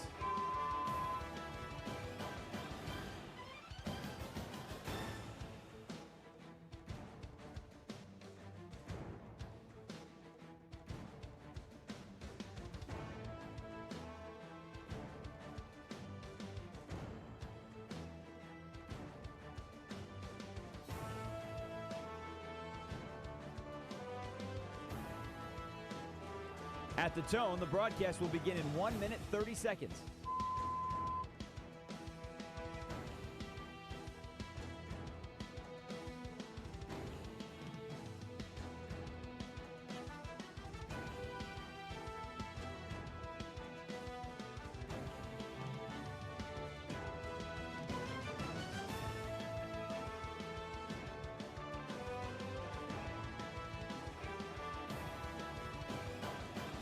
At the tone, the broadcast will begin in 1 minute.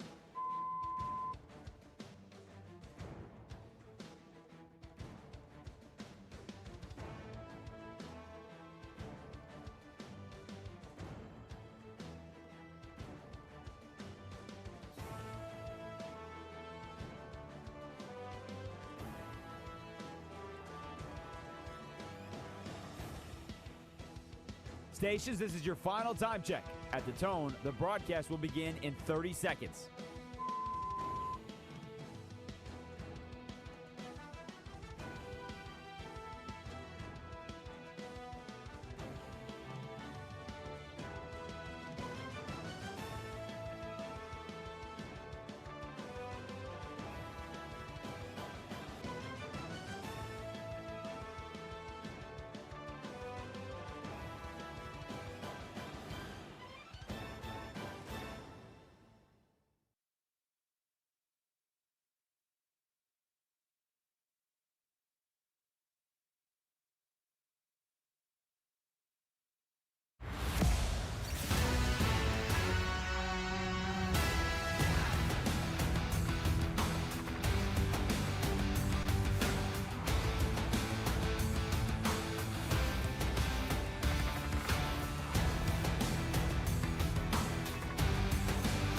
This is Westwood One Sports Night. Here's Josh Graham and Linnell Willingham. Before we get to America's fastest growing game show, that is Linnell Willingham. I'm Josh Graham. Let's take a look at the NBA, where nobody scored 83 points tonight. D-Day, who was the high man scoring tonight as far as you can tell?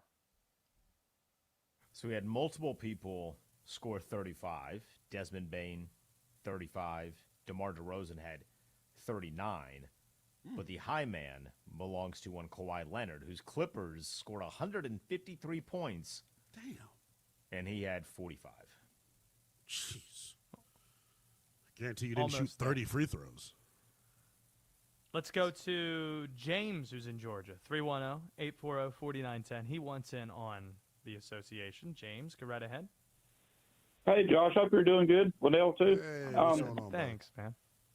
What I wanted to ask y'all was, do you see with NBA playoff pictures starting to come together because they don't have a lot of games left? Do you see any teams that are starting to gain a lot of ground that could really live up in the rankings? And do you see any teams that are starting to fall a lot? Because like the Hawks are on a 7-game win streak, and I think the Hornets, I'm not sure how many games they've won in a row, but I think they got a win streak going too. And then I was wondering if you think like Boston, like the Celtics or the Knicks could catch like the Detroit? Pistons in the East, you know. Well, let me ask Linnell this. Thank you for the call, James, because it gives me a chance to actually throw this at Linnell. Are you finally ready to write off the Sixers? Am I finally ready to write off the Sixers after the latest wave of injuries? You want It's to do tough. it. After the latest wave of injuries is tough, but if they get into the play-in tournament healthy and Detroit's the number 1 seed, I can see Philadelphia beating Detroit in a 7-game series in the playoffs. Yes, I can. You know the team I can't quit. I can't quit. You mentioned Desmond Bain. I can't quit Orlando. I still have a ticket where they an NBA Finals ticket from the preseason, and now they're a top 5 seed in the East. But even I wouldn't say that they're a contender to win the East. I'm not there with Cleveland. I think it's 3 teams now. I think it's the Pistons and Celtics, and the Knicks are a dark horse. Those are the teams that can get to the finals. And then in the West, it's OKC, Denver, and the Spurs. Those are the 3 teams. I think it's 1 team in the East. I think Boston's the clear-cut best team. Not even Disrespect of Detroit. Yeah, Detroit's about to get caught by Boston. Ultimately, I think before the regular season's over. But that may be better for Detroit. You can't win in the postseason without a legitimate second scorer. They don't have that. It's the bottom line. In a playoff series where you're playing a team 4 games in a row at least, and you really get to be more nuanced in your defensive game plan, all you got to do is force the ball out of Cade Cunningham's hands. None of the other Pistons know what to do with it. It's the bottom line. I think Boston, the injury to Vucevic, him hurting his finger on Friday night kind of hurts him, but he'll be back for the postseason. They're the clear-cut best team. As long as Karl Anthony Towns is employed by the New York Knicks, they will not play meaningful basketball. It's just the bottom line. It's good to have a 1-2 punch. Him and Jalen Brunson are like the stupidest 1-2 punch. They literally both – I hate the brand of basketball that Jalen Brunson plays. I thought Mike Brown coming in was supposed to, like, change his usage. They're still acting like he's 0-1 Allen Iverson. It's very annoying. But they just stand and watch him dribble. Yet you like SGA's style of play. Yeah, because he's taller and he can finish at the rim. See, I've been hearing from all the people on the social medias today. I voted my All-America list for the Sporting News, and Darius Acuff was first team on that list, and I had him third team, and people got mad. I'm sorry, I can't stand watching like SGA clones coming up through the ranks. I don't like it. And I think a lot of empty calorie scoring in the SEC. So he has great numbers. Do we mention Jalen Brunson's 5'8", too? Like, that's the other reason I don't like him compared to SGA. He's miniature. You have a thing against smaller people. Smaller guards. No. Jalen Brunson. I have a thing against smaller guards. Who was the other one? There was another one. Another small guard. There was another one that you disliked, too. Darius Garland. Yeah. Darius Garland. Yeah. That was the other one. And Bryce Young. He plays back. He plays hoop too. I take offense to what you said about the Western Conference. I think there are 4 teams that can come out of the West: Oklahoma City, San Antonio, Minnesota, and Denver. I still think Minnesota has what it takes to get over the hump. I love them against Denver because of Rudy Gobert and their backup bigs and the ability to throw different bodies at Nikola Jokic. But how can you say that? I'm surprised you omitted the Timberwolves like that. There's a logjam right now in the Western Conference with that, 3, 4, 5, and 6 seed. I think it's interesting. How much love do we give Phoenix for what they've done this year? You know who's the most underappreciated dude this year? Probably Devin Booker and Dylan Brooks.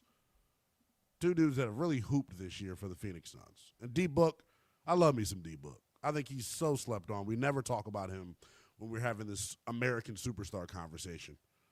And he bangs Kardashians. Brooks. So, like, what else? How could you not like him? Dylan Brooks almost falls asleep at the wheel. 310-840. Oh, that cop was a jerk. That cop was being a jerk. Wanted. Let's go to America's fastest growing game show. It's called Cash or Trash, where D-Day throws some things our way. We tell you whether or not those things are cash or, in fact, trash. Let's go ahead and play the game. I compiled a nice list for you guys. It's going to be cash or it's going to be trash. We teased, and you can go sign up right now. We have a bracket challenge as a show. Josh is going to tweet the link. Linnell is going to tweet the link. It's on CBS. You can already get started. Just search Westwood One Sports Night. That bracket challenge limits 1 bracket per person because we are doing it the correct way. Trash or pass. Can you have multiple brackets? I think you just influenced the jury a little bit there. I did. Briefly. Correctly, yes. You are correct. Multiple brackets. Grow up. Like, because this is just advice for everybody. Similar to the way nobody wants to hear about your fantasy team. Nobody cares. Nobody cares about your bracket either. And there's no person on this planet worse. I'll put this up next to serial killers. I'll put these people. Oh the people that do multiple brackets with different picks in it that then will gloat about the performance of their bracket. And then you learn, well, you got 6 of them. Well, I'm glad one of your 6 brackets looks good. I'm glad. But it's still increasingly difficult to have a perfect bracket. So you can have as many as you want. Well, no one's talking about perfect. I'm talking about people gloating saying, I've got all my Elite 8 teams. I am going perfect this year, though. I've decided. Oh, that was a choice you made?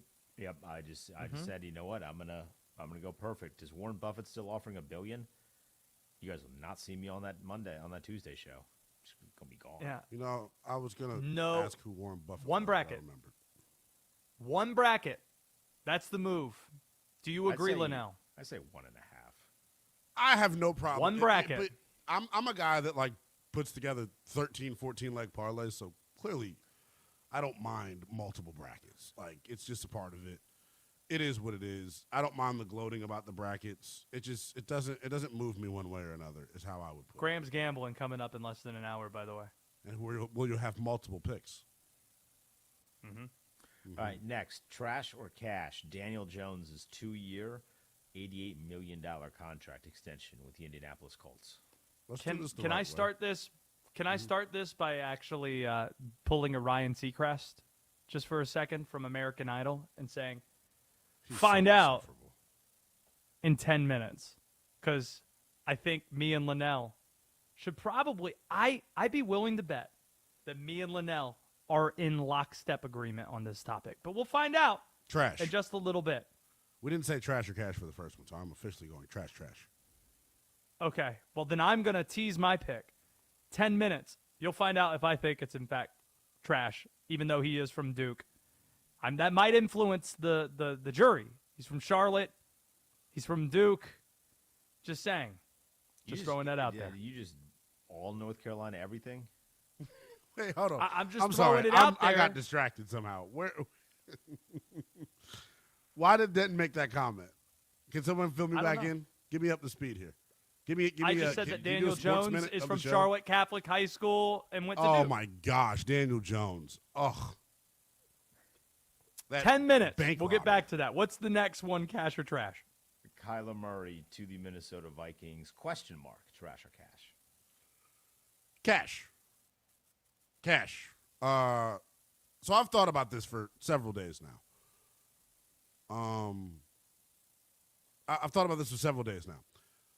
Kyler Murray, let's just go to the report that came out from Albert Breer today. Going to visit Minnesota tomorrow. Apparently there's 3 to 5 teams on Kyler's list, and he is also open to the potential of being a backup in 26 if the starting job will open in 27. He's talking about the Rams, clearly. What other situation does that exist at? He's talking about the Rams as a potential. So I think if you're Kyler, going to a quarterback whisperer is what's best for business.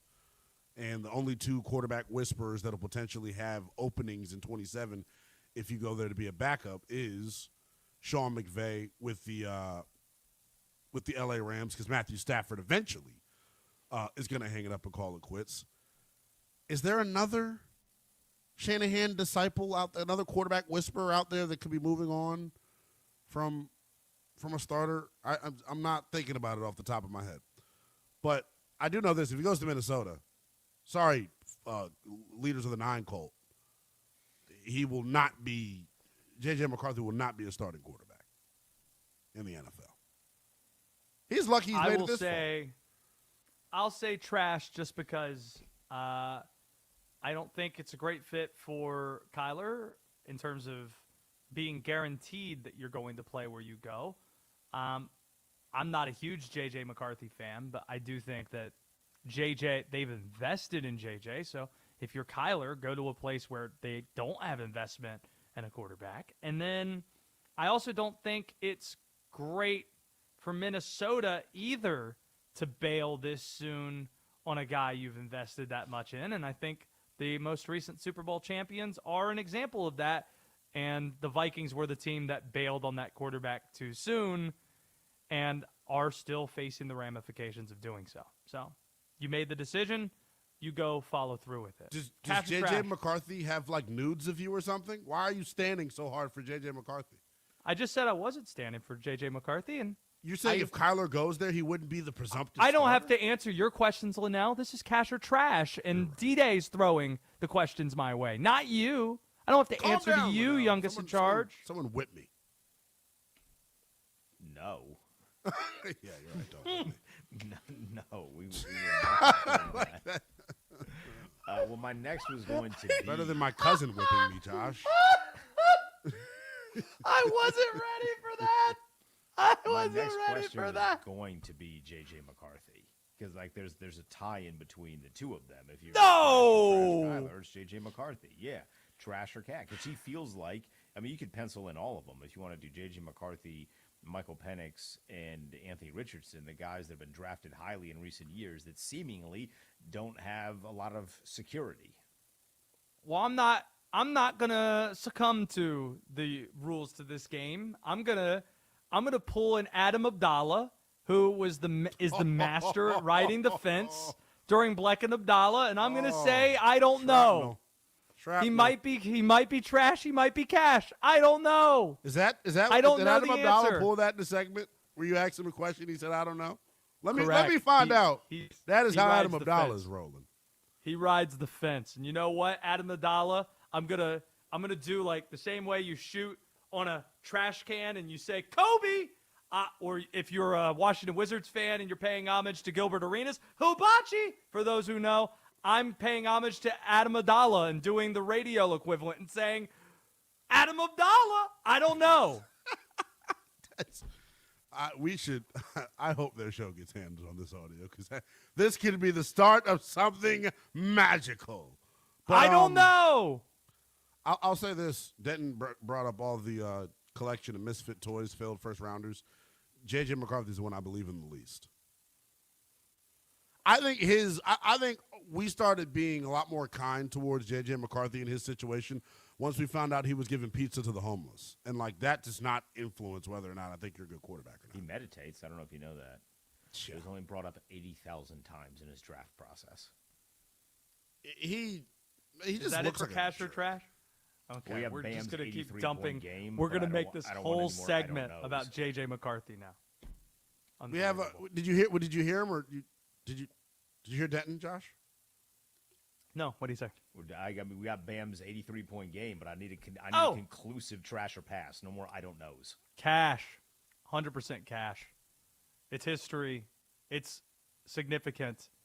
The man grew up in a double-wide trailer in Little Washington, North Carolina, and then went to High Point Central High School, and he put up 83 points. Don't give me this stuff. Oh, they were fouling for extra possessions. Wilt Chamberlain did the same thing in Hershey, Pennsylvania in the early 60s to get to 100. It's still historic, and it has people talking about regular season NBA games, which people don't do a lot on platforms such as this. So shout out to Bam Adebayo for getting people to watch the NBA in March.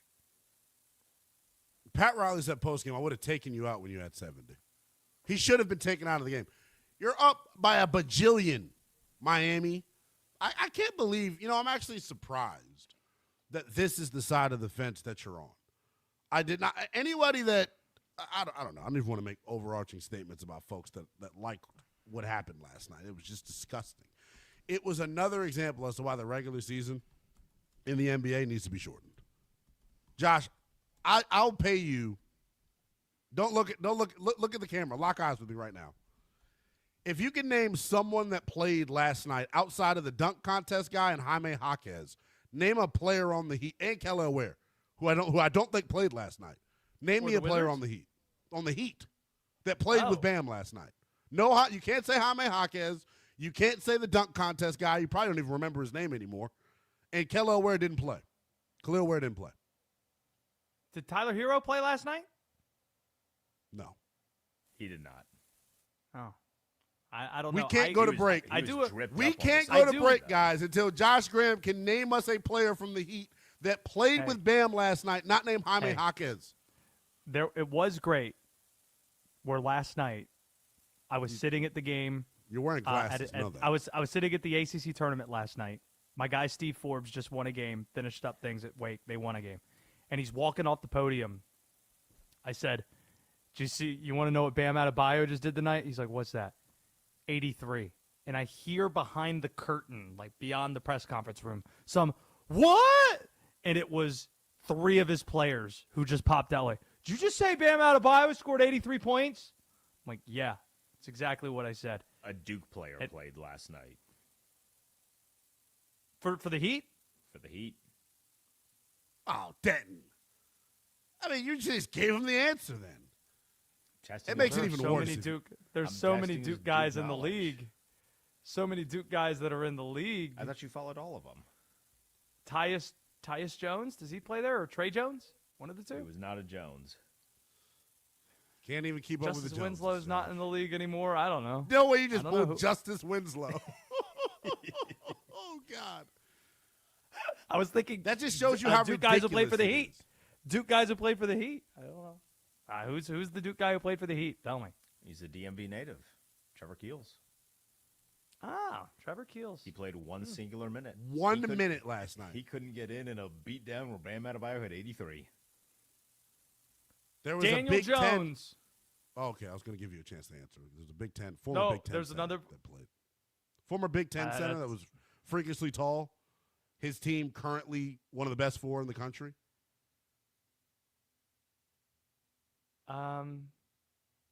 Let me think about that for one quick second. Nah, actually, I don't. Daniel Jones, cash or trash? That's next to Westwood One Sports Night. We are in the heart of free agency. This is the week that will shape your team's NFL season. Who will they add? Who will they lose? Follow every signing, surprise cut, and blockbuster trade as it happens on Westwood One Sports.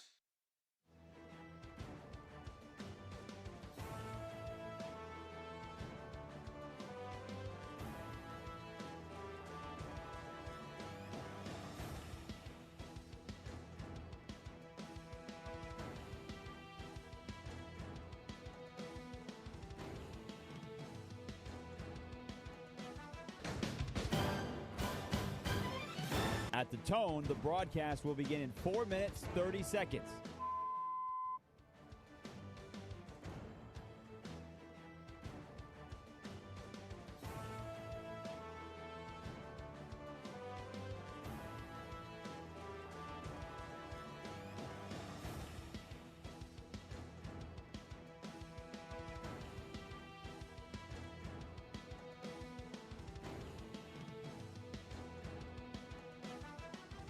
At the tone, the broadcast will begin in 4 minutes.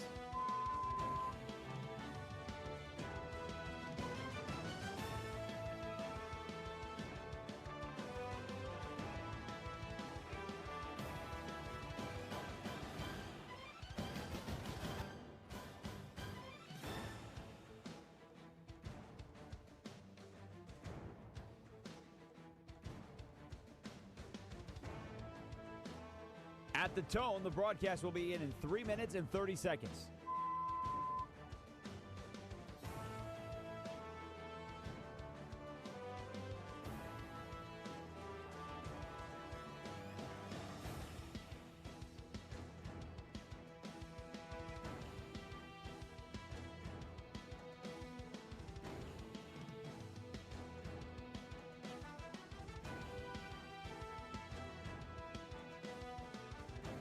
At the tone, the broadcast will begin in 3 minutes.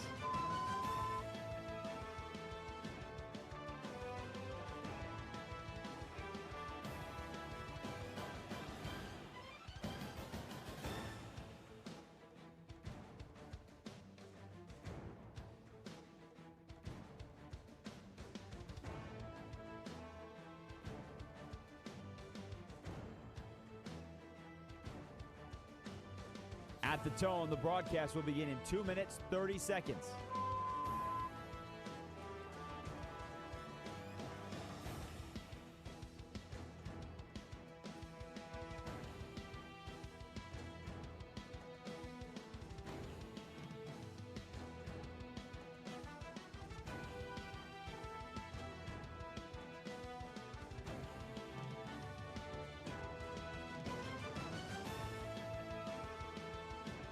At the tone, the broadcast will begin in 2 minutes.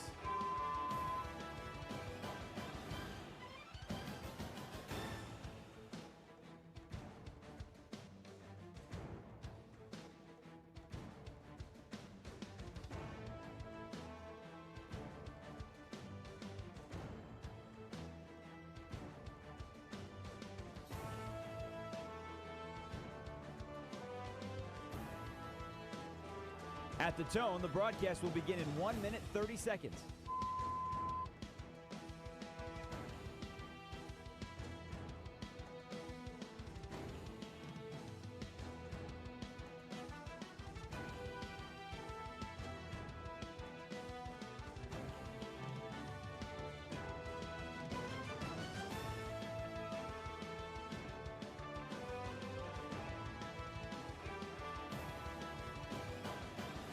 At the tone, the broadcast will begin in 1 minute.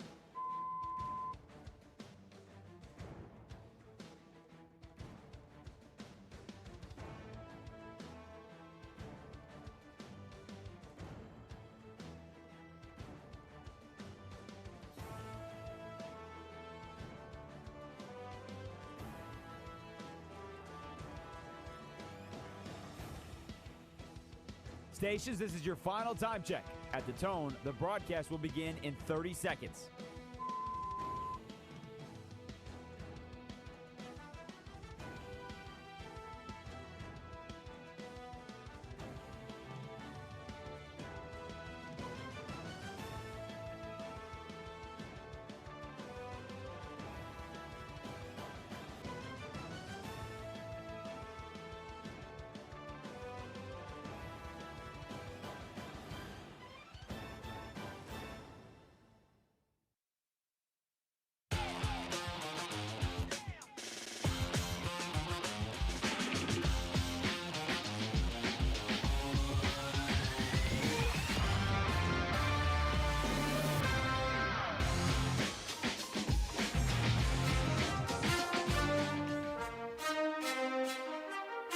This is Westwood One Sports Night.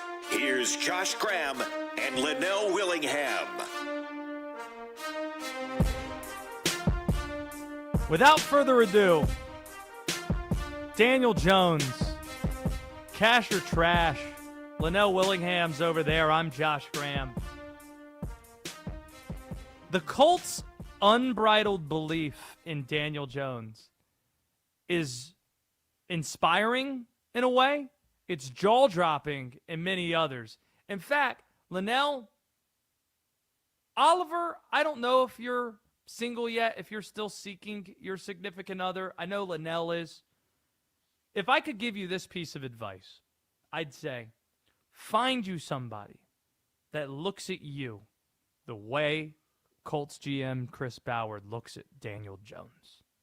That's what you need in your life. Daniel Jones's medicals must look like Ana de Armas compared to what the Ravens were seeing with Max Crosby. Like, it's coming off an Achilles injury, Linnell. They aren't just doubling down. They are tripling down. At first, it was just the transition tag. You know, maybe a team will match it, but it's a 1-year commitment. That's what we're looking at here.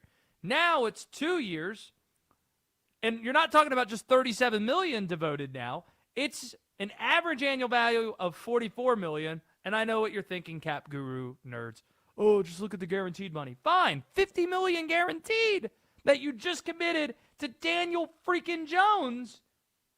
And it wouldn't be this bad, Linnell, if there weren't better options available.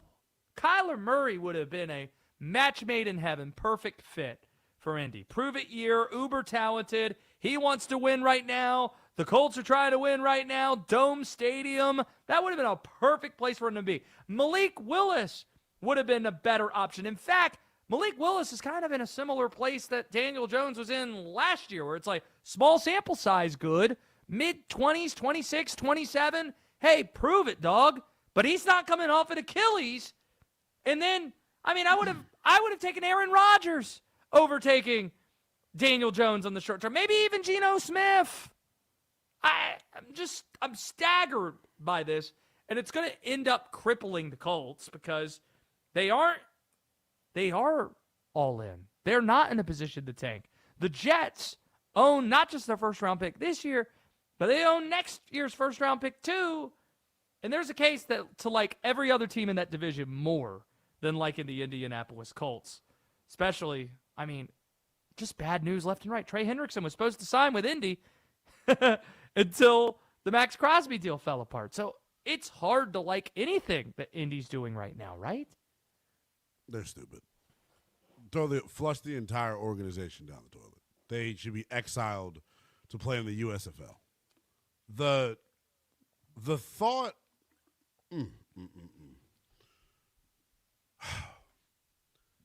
And I want to try to make this as relatable as possible out there. If the injury history alone would have scared me to death from bringing him in the first place. They should have never got in bed with Daniel Jones. I got a lot of nights like that where I wake up and I realize I probably should have never got in bed with you. And there are consequences to that. There are consequences for that. Unfortunately for the Colts, their consequences are going to be much more severe than the ones I had to deal with. Because Chris Ballard and Shane Steichen this time next year probably won't be employed. All because they decided to hitch their wagon to a Duke quarterback. Where's the precedent? No, I'm joking. But I have some numbers here on Daniel Jones. Oh, hold 1 second. You brought up the Duke piece. I'll just say this. Do you know who his college head coach was at Duke? I know who his offensive coordinator was. I don't know who the coach was. Scotty Montgomery you were familiar with? Oh, wait. No, sorry. I know he comes from that Cutcliffe farm. David Cutcliffe is the answer. He was the head coach? I thought it was the OC. I'm sorry. He was. So David Cutcliffe was the head coach, the Manning whisperer. He was Ole Miss's coach when Eli was there. He was the OC for Peyton Manning at Tennessee. This guy knows quarterbacks. And I remember, producing 3 top 10 draft picks is pretty damn good, I'd say. I hear you. Right. So I asked him, when you're recruiting high school quarterbacks, what are some of your tricks in knowing that somebody's got it? And he tells me, Josh, I take them out to lunch. Oh, I'm going to need some expanding upon that. What do you learn quarterback wise about taking a kid to lunch? He says, we go to their hometown to a restaurant they're not very familiar with. And I want to see how decisive they are. I want to see if they could know exactly what they want in the moment. And I'm like, Coach, are you telling me there's a really good recruit out there that you didn't bring in to your school because they weren't decisive at the lunch table? And he's like, abso-freaking-lutely. Where's he coaching at nowadays? David Cutcliffe. I don't know. He's old, man. Come on now. Yeah. Put some respect on David Cutcliffe's You're name. telling me he's turning down top recruits because they couldn't decide whether they wanted home fries or damn hash browns?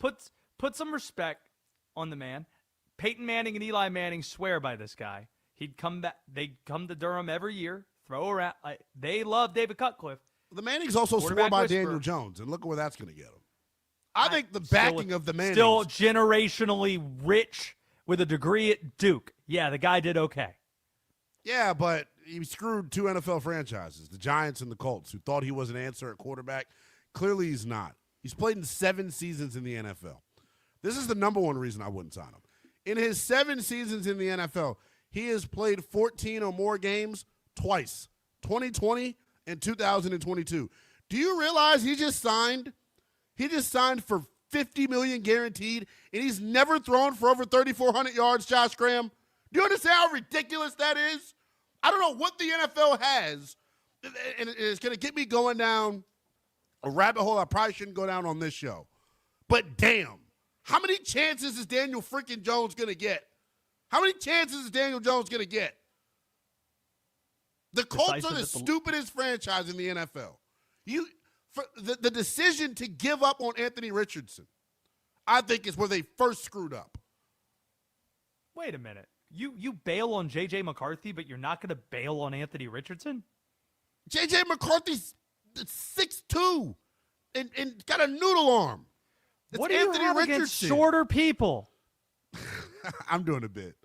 I want to be known as like someone that's Anthony Richardson over J.J. McCarthy is absurd. No, but you don't trade. You don't pick a quarterback in the top 5 and then bail on the kid because you fell asleep one time and missed practice. But you do in the top 12? It was a bad decision overall by both of those teams to go with these quarterbacks. We know that in hindsight, in retrospect, I guess. But, like, my point is with the Colts, they have mismanaged the position dating back. They have mismanaged the position dating back to Andrew Luck. What are you laughing at? I'm not laughing at anything. What are you laughing Are at? you looking at the comments again? Stop reading the I'm comments. not. While you're giving What are you takes. even talking about, Josh? 310-840-4910.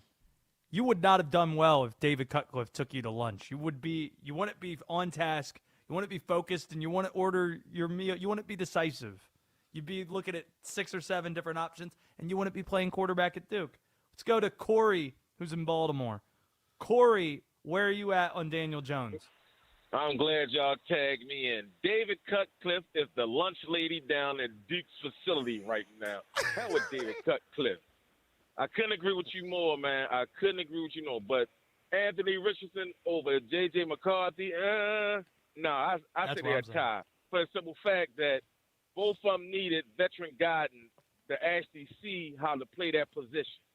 So I would have taken Anthony Richardson over. I hate to say it, man. Daniel, he had a good starting out, man, but you already gave him the tender, man. Let him play on that tender, man. Prove that 1 year to me that you're good. After he probably gonna come back on what, like the 5th game or the 6th game of the season from the kids. We don't even know when he's gonna play. That's my problem. Yeah, he's not gonna be ready. He's not gonna be ready, man. I'm telling you, man. Oh man. Only thing I can just think about, man, is like, man, she's starting to think like Pill Pop and Jim. Rest in peace, man. Oh my God. I hope. All yes. right. Oh my God. That's how I'm feeling. Now he's a Colts That's fan what now, I'm so he's saying. able to give this something, man. perspective. Let me tell you something, man. I Okay. talked to my cousin. Some I got respect, 2 twin cousins. respect to Jim I got- Irsay a little respect. I got 2 twin cousins, man. One live in Indianapolis, and the other one lives in Gary, Indiana. When I tell you, man, we all on the phone with the same thing, man. Like it's like I'm starting not to like NFL now, man. All because of this, man. Like you got it wrong every single year after Andrew Luck, man. Like when is enough, man. Like Hold come one on, second. man. Hold one Chris, second. I'm telling you, I think Chris Ballard has some sort of inappropriate photos Man, of he's somebody in the terrible. Ursay family Okay. because there's no way he's still Okay. employed. No way. All right. You decided to turn Corey. your franchise over to Phillip Rivers, Scott Appreciate the Tolzien, call. Thank you. Sam All right. Ellinger started games By for the them. way, how many people in Baltimore still root for the Colts, given leaving in the middle of the night in the 80s on Mayflower trucks and I know about that all of conspiracy. that? That's not a conspiracy. That actually happened. There's video. Just because it's a conspiracy doesn't mean it didn't actually happen. No, that's actually conspiracies are like things that you can't prove. There's like no evidence. But if you can't Those prove are- it, how can you say that it didn't happen? Let me this is the part where I'm going to call 30. Call 30 real quick. I'm going to look up. You've burned the how many timeouts in this game? You're worse than Dan Quinn in the first half. Holy I'm cow. going to look up the word conspiracy. Conspiracy. A secret plan by a group to do something unlawful or harmful. I guess that is a conspiracy. You could play the Max Files music. Shout out to the X-Files and also Max Crosby. All the stuff that we've been doing in the program today. Can I be honest with you? If I was a Colts fan, in all honesty, I think we should ask this question. No. Maybe it's more of a summer. No. I just want to I'm ask using a this question. as I'm doing a thing. I just want to I'm ask doing you a one thing, question real Linnell. quick. You can No. tease us. Hold on. We're way past. it. We're over gonna it. listen to I'm saying I'm growing up. I'm saying I'm doing a thing. We're talking about Max Crosby, Eric DeCosta. He spoke today, and when he did, I wasn't 100% sure it wasn't AI when I first heard it. That's next on Westwood One Sports Night. Kenneth Walker is headed to Kansas City. The Super Bowl MVP teams up with Patrick Mahomes and the returning Travis Kelce. With Walker at running back, are the Chiefs now Super Bowl favorites? Westwood One Sports.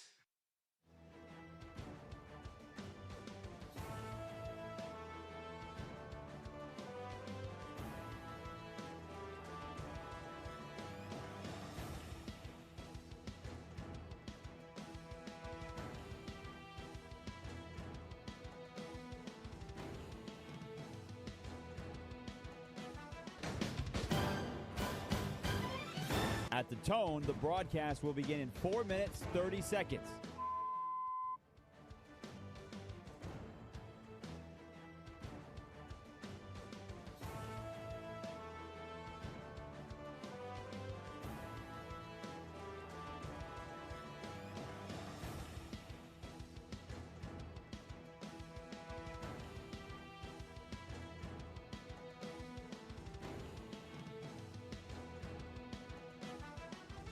At the tone, the broadcast will begin in 4 minutes.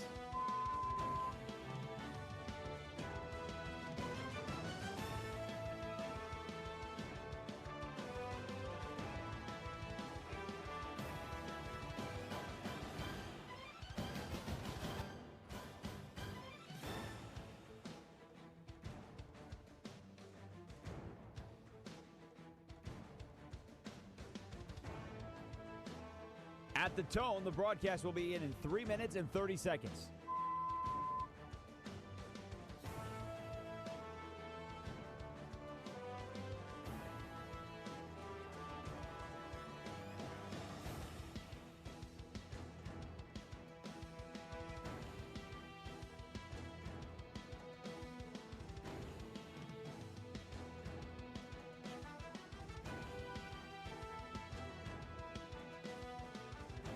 At the tone, the broadcast will begin in 3 minutes.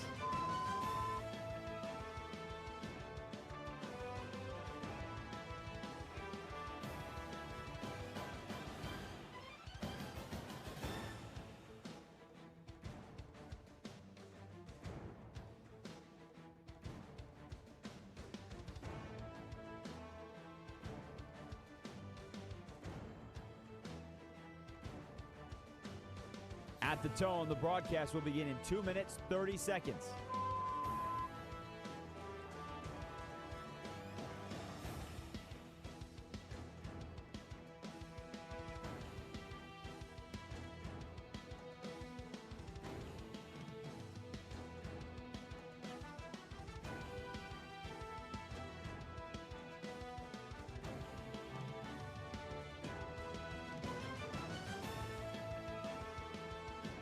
At the tone, the broadcast will begin in 2 minutes.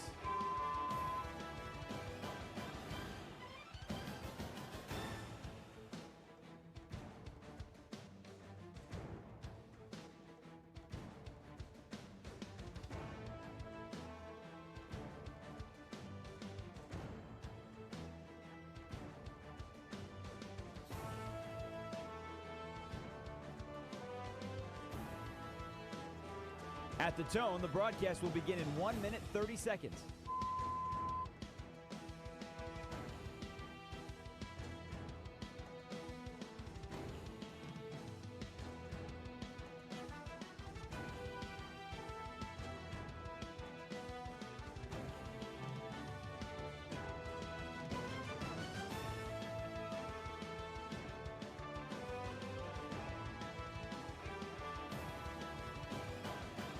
At the tone, the broadcast will begin in 1 minute.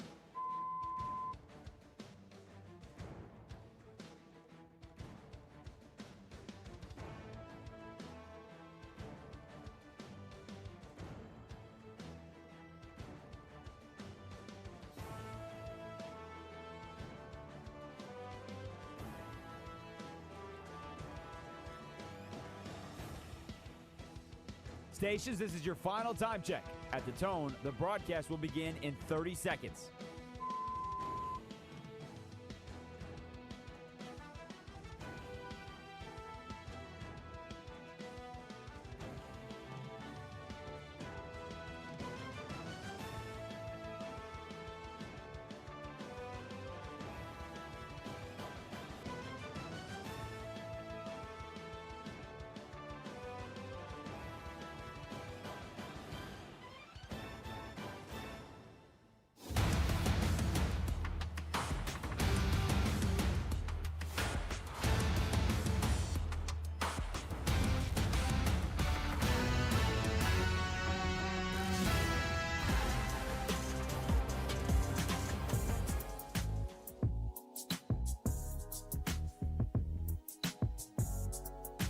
This is Westwood One Sports Night.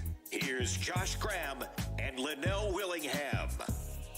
Eric DeCosta spoke today.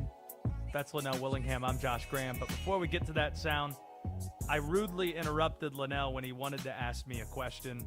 So You I'm think gonna I give remember the Linnell- question now? It had something to do with the Colts. Oh, I remember now. I was just thinking if I was a Colts fan like Corey in Baltimore, like I think the Colts fans have a real argument to be the saltiest fan base in the NFL right now. Like, if it's like a bottomless pit. If you're a Colts fan, like, where is your optimism? Jets. Where does fans. your optimism lie? Jets fans are in a worse spot. The Jets fans are used to it. The Jets fans didn't get a carrot dangled out in front of them last year with an 8-2 That's start. a worse spot, man. But then again,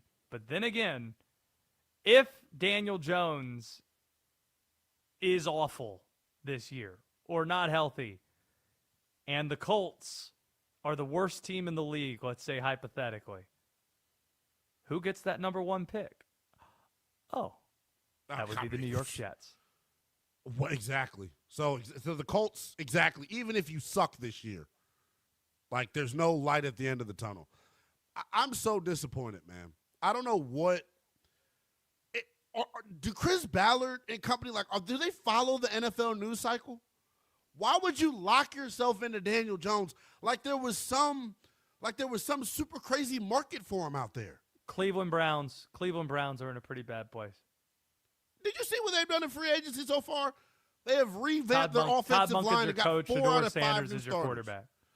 It's Shador and Deshaun. It's Shador and Deshaun Watson, and they have an offensive line in front of Shador. When you give Shador time to throw the football, did you watch him for 2 years at Colorado when he was given time to throw the pill? Oh, you mean the retired Jersey Shador Sanders? Of course, I watched him at Colorado. Yeah, so you should greatest understand Colorado that his Buffaloes draft, of all time. So you should know that his draft ranking does not accurately reflect his talent. Mm-hmm. Can you give me that? Sure, you can have that. I wasn't asking. You had to give me that, right? I don't think I had to do But anything. like 310-840. Can you think of other salty fan bases? I guess maybe the Ravens can pop in there as well. Should the Ravens be salty as a fan base? The Panthers haven't had a winning season since 2017. See?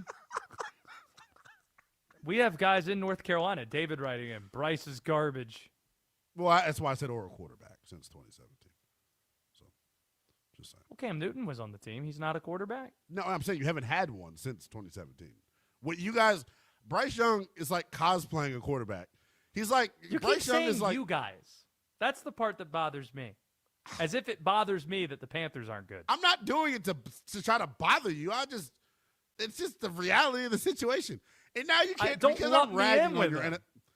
You're right. You are better than the Panthers. You are totally right. Thank you. You spend most of your Sundays in the fall at Bank of America Stadium. So Not you are. anymore. So I can lump you in with the Panthers.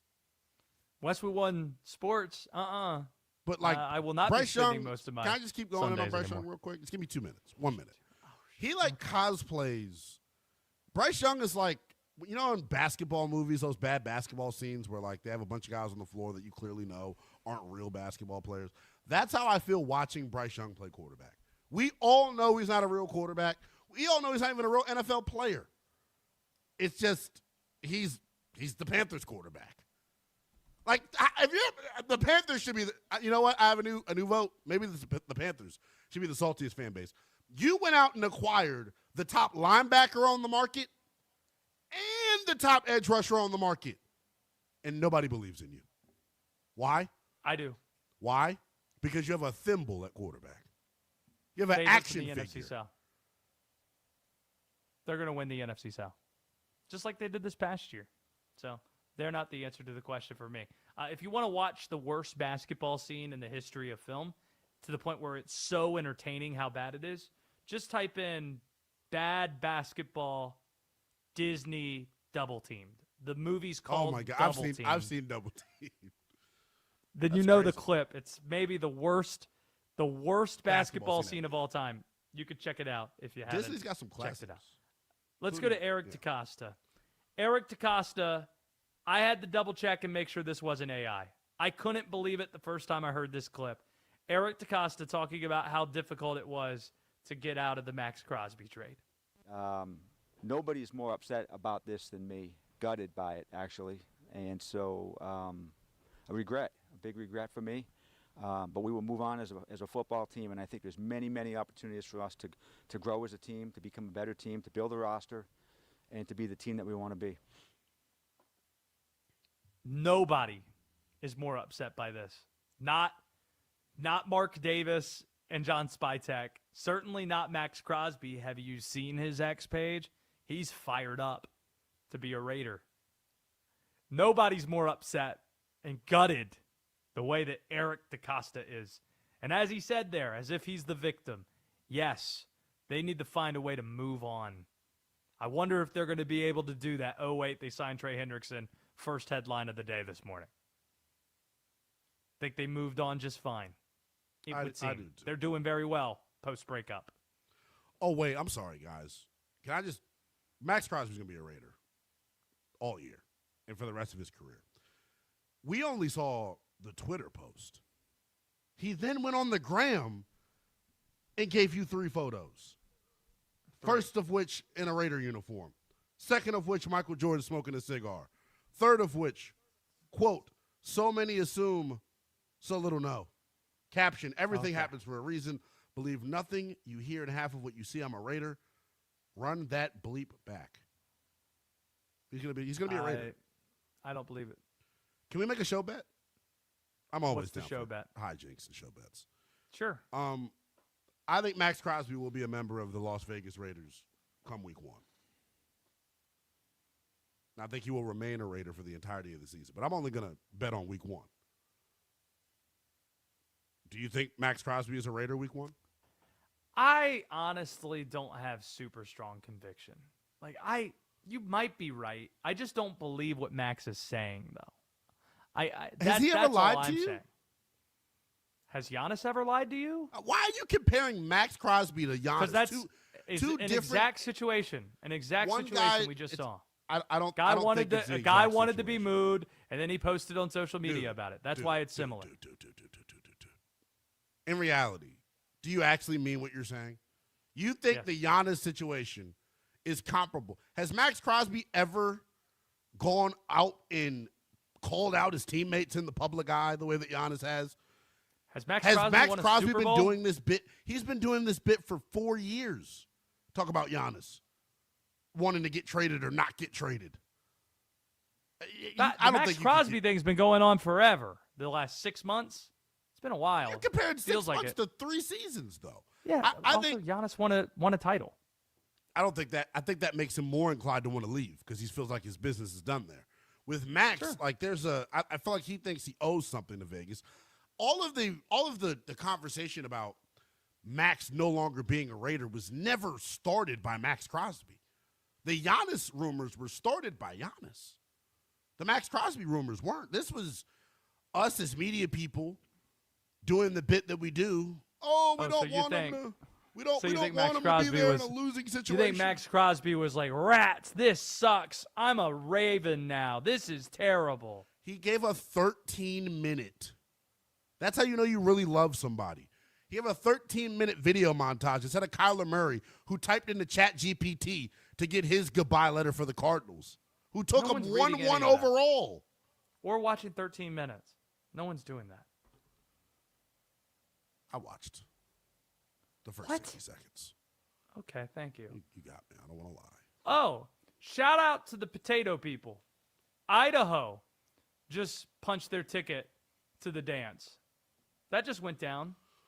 Oh, can we hear the other Eric DeCosta clip talking about hashtag football porn? The idea of on one side, Trey Hendrickson, on the other side, Max Crosby potentially being reality?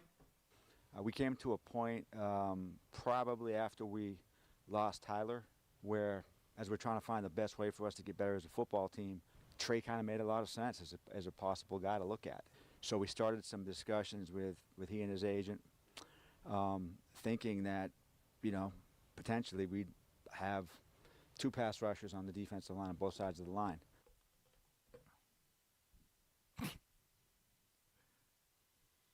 Nothing to add to that? Because he's a liar. I don't want to hear from him anymore. He's literally lying through his teeth. I love that you don't believe Eric DeCosta, but you believe Max Crosby. No, because Eric DeCosta's got a history of making dumbass choices, like making Lamar Jackson available to teams the way that they did in 2023, 24. I'm not going to call anybody a liar. I can, Actually, I did call Max Crosby a liar. I'm sorry. Why did he have to wait until the physical for Max to sign Trey then? If he was so interested in signing both, what changed from Monday to Wednesday? Do you know what Idaho's nickname is? The Vandals. They're about to vandalize the tournament. The Idaho Vandals. Shout out to them. They're going to the NCAA tournament. Yes, that means we're live. Speaking of college basketball, Linnell's got strong college hoops takes, and I've got some college hoops bets. You know why, Linnell? Because I'm gambling again. And Graham's gambling on Westwood One Sports Night, and that's next. This is Westwood One Sports.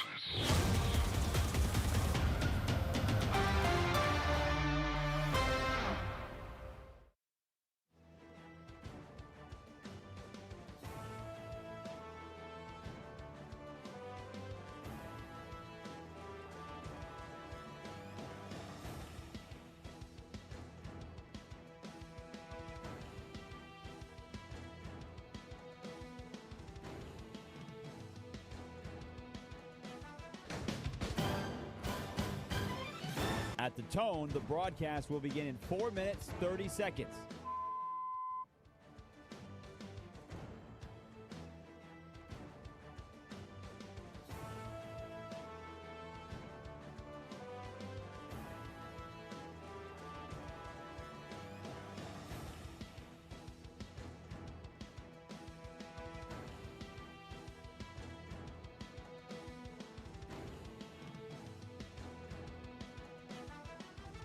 At the tone, the broadcast will begin in 4 minutes.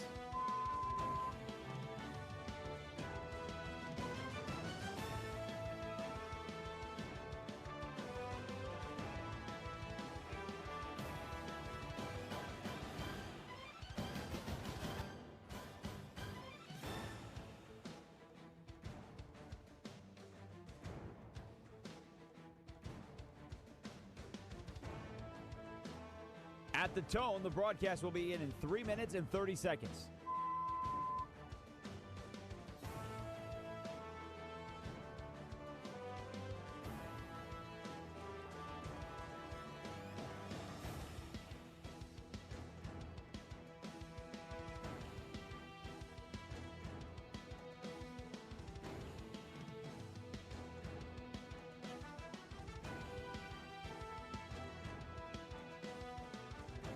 At the tone, the broadcast will begin in 3 minutes.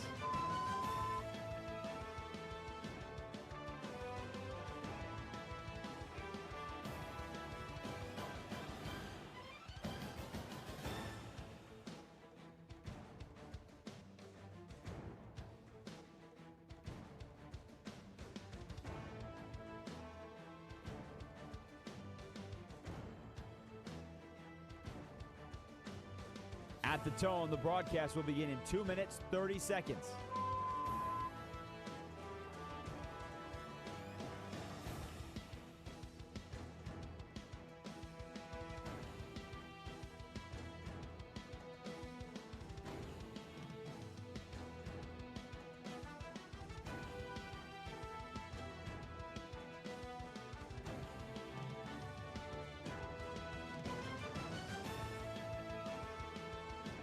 At the tone, the broadcast will begin in 2 minutes.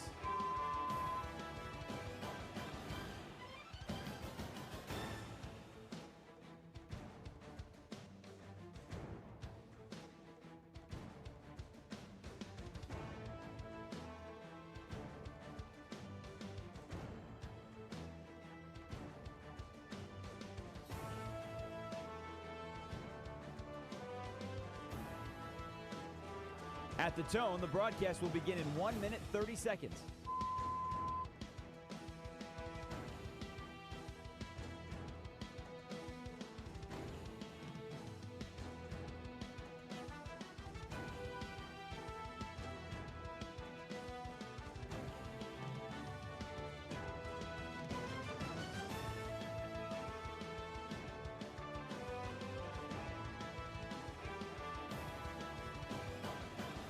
At the tone, the broadcast will begin in 1 minute.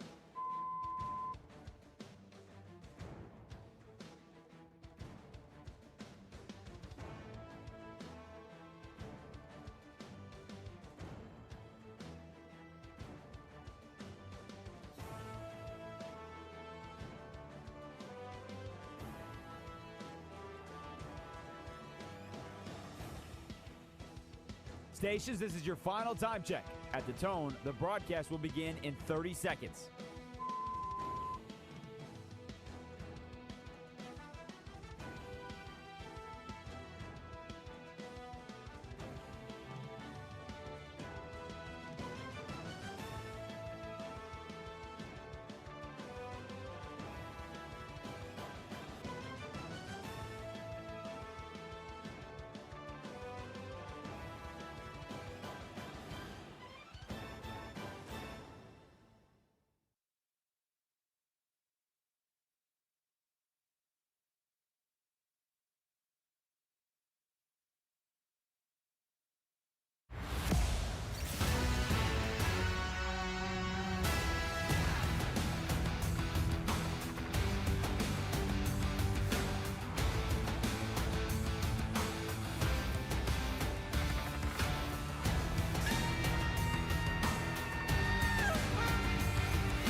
This is Westwood One Sports Night. Here's Josh Graham and Linnell Willingham. Oh, yeah! It's the oldest in charge. Josh Graham with Linnell Willingham. Ride with me. That's cute. I wasn't ready for that. That was.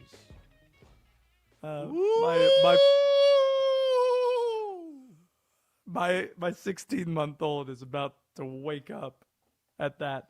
Hurts the vocal cords a little bit there. Linnell, usually when that song plays, you're coming in with blazing takes.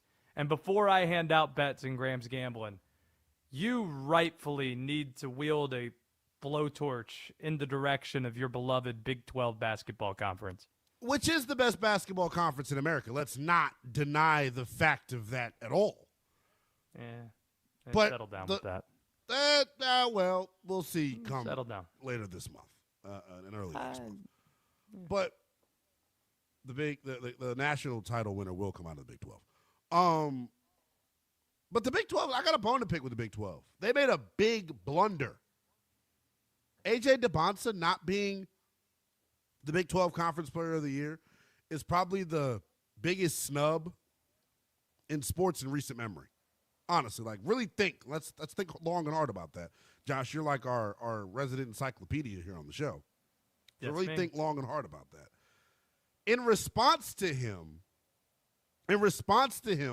being snubbed, and one of the biggest snubs ever, he went off tonight, and he went off on night one of the Big 12 tournament. He has passed Kevin Durant for the most points ever in the first two games of the Big 12 tournament. So shout out to A.J. DeBonsa. 64 points in the first two games of the Big 12 tournament. He's the type of talent that some GMs would want to take number one overall if there wasn't a three-level scoring guard from Kansas that was absolutely badass. DeBonsa's got the type of talent, man, to carry a team through the tournament, similarly to what like Melo did with Syracuse back in the day. I think BYU, I think he's that good. I think he's that good. No, they'll maybe get to second weekend. The Elite Eight's their absolute ceiling. They can't get to the Final Four, I don't think. But you're right. I think DeBonsa should have won the award. You didn't even say who won it. Yeah, well, Jaden Bradley.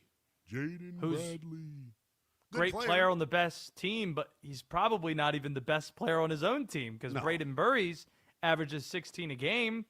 And you also got Koa Pete, who's really good on that team. Honestly, I just finished putting out my first, second, and third team for the Sporting News' All-America team that was announced today. And I had two Big 12 players on my ballot for the first team, and it was DeBonsa and it was Josh Jefferson. I also included Braden Burries on my third team. Jaden Bradley didn't even make my three-team All-America team. So, of course, I'm with you with that.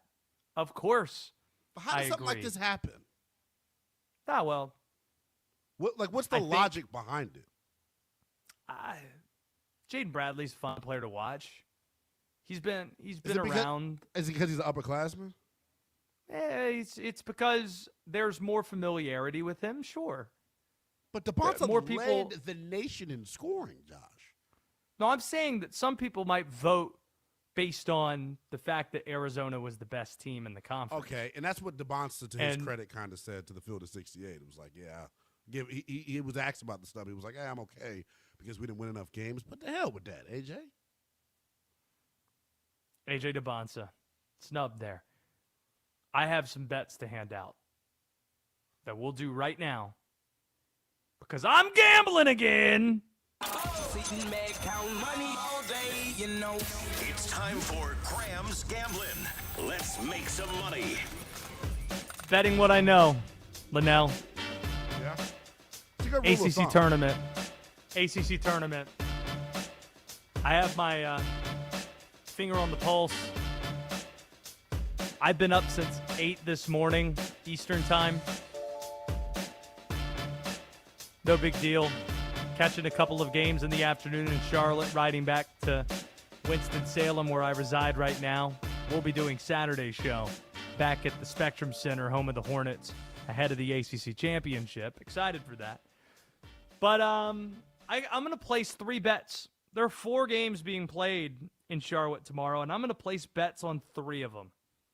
First off, laying the points with the Virginia Cavaliers against NC State. So, NC State lost 4 straight games to close the regular season. Their coach is quite charismatic. Will Wade is their head coach.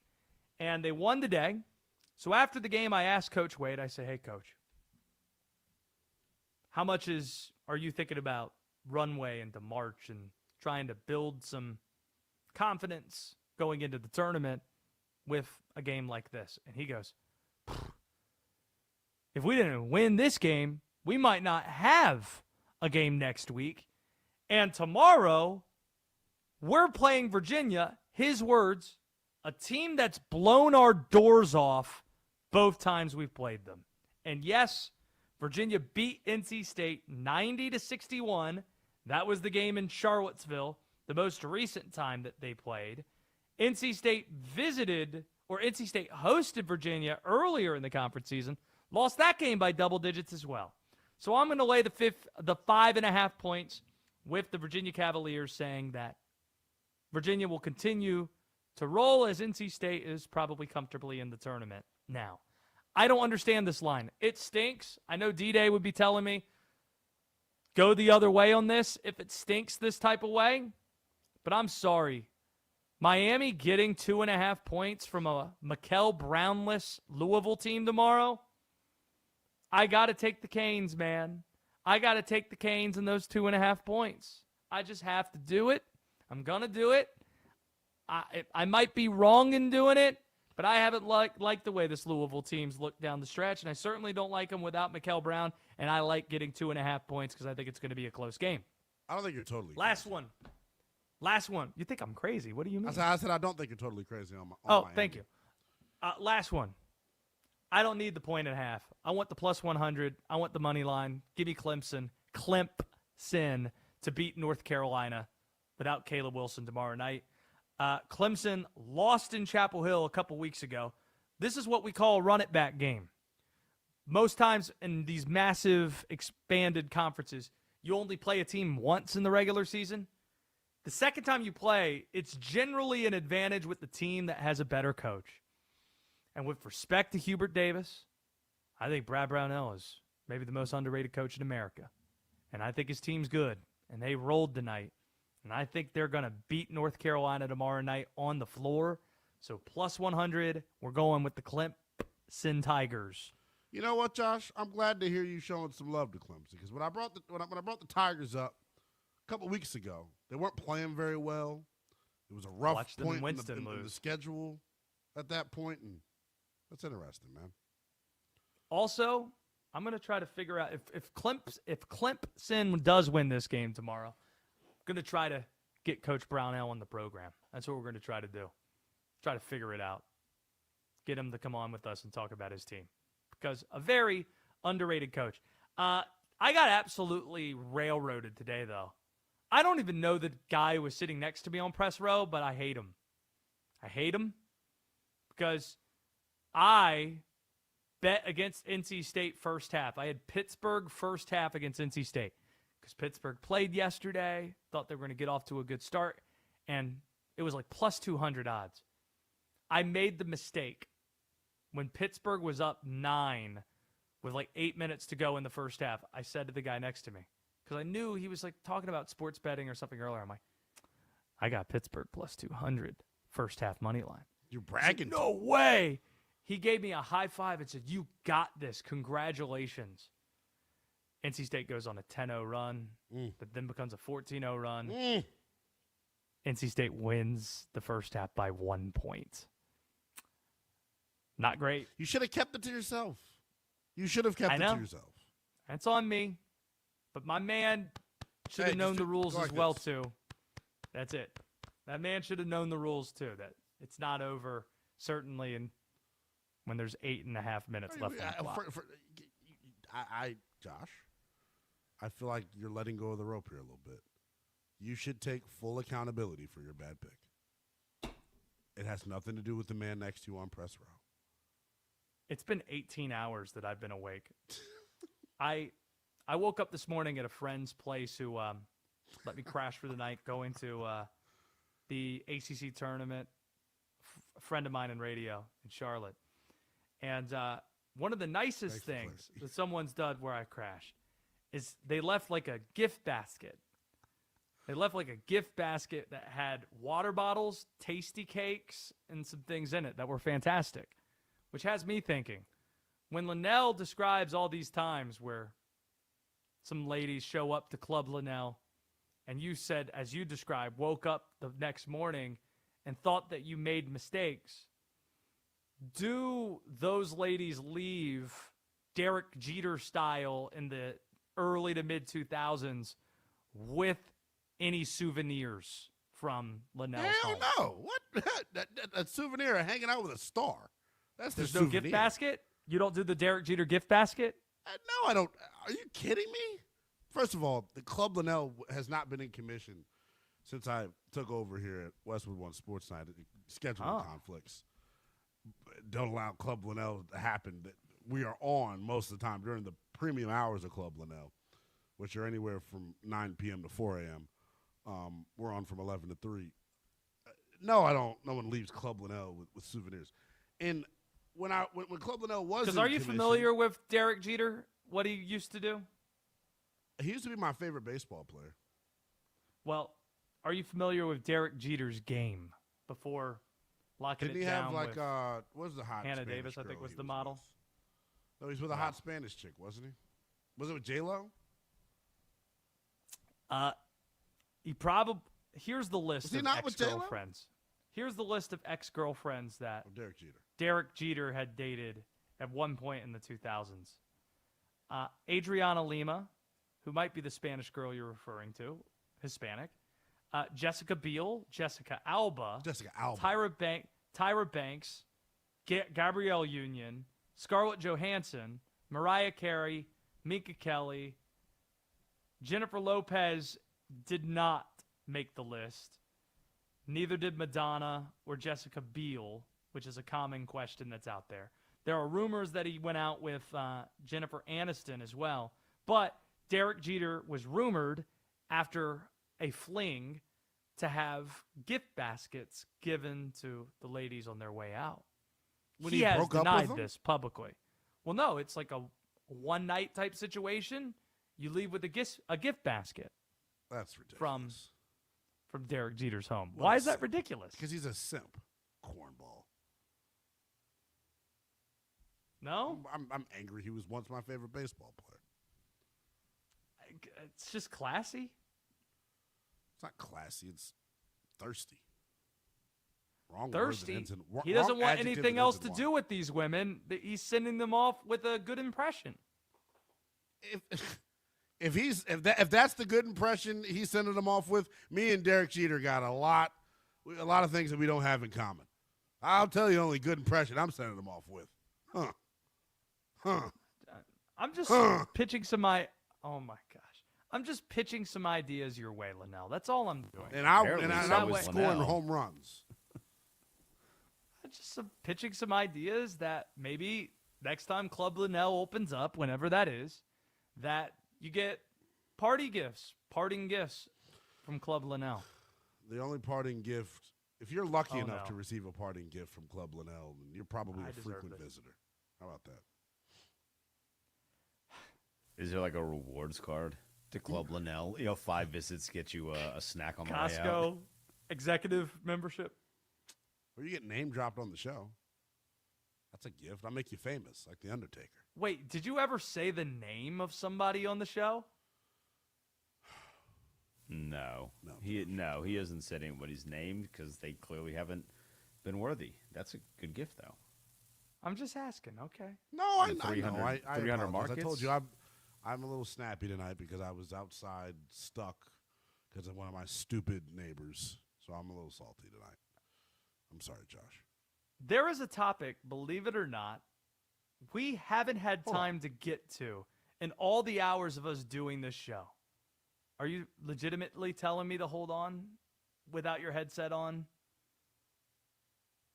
Because I hear a siren outside, and there's a hell of footsteps in my hallway right now. Can I go check on this real quick? I'll be right back.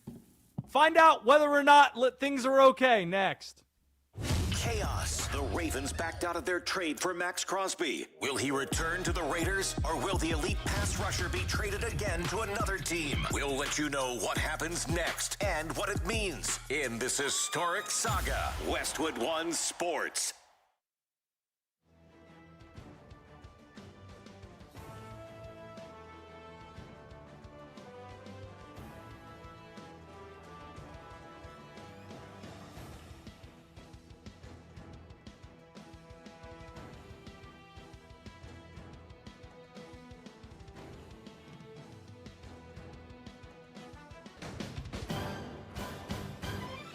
At the tone, the broadcast will begin in 4 minutes, 30 seconds.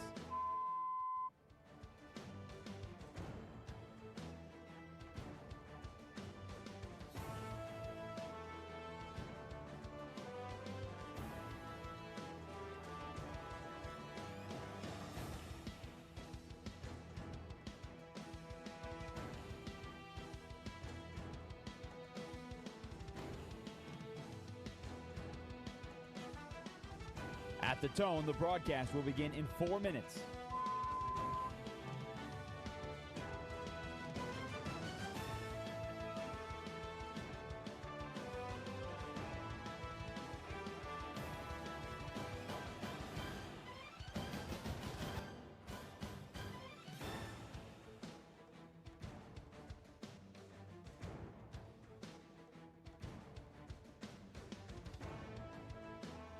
At the tone, the broadcast will be in 3 minutes and 30 seconds.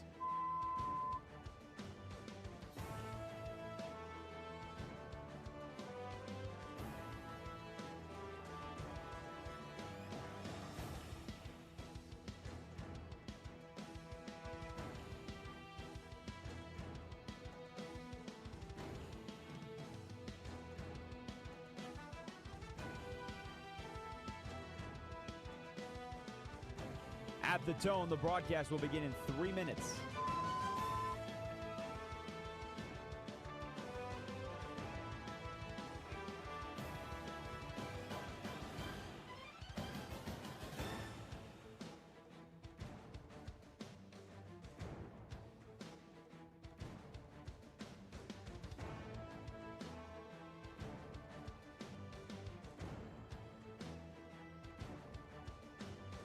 At the tone, the broadcast will begin in 2 minutes, 30 seconds.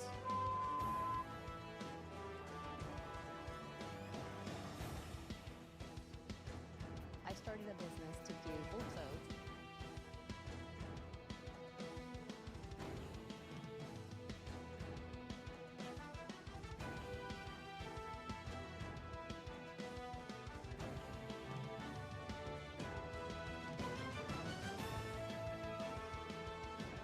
At the tone, the broadcast will begin in 2 minutes.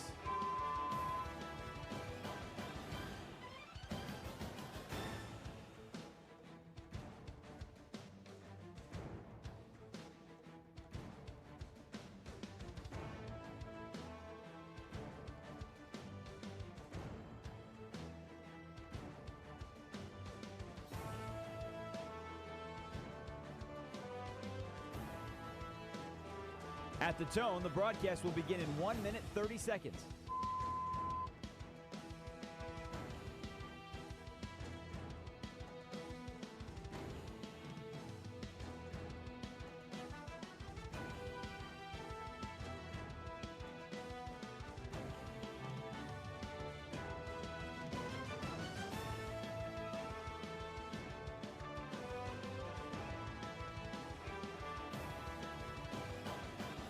At the tone, the broadcast will begin in 1 minute.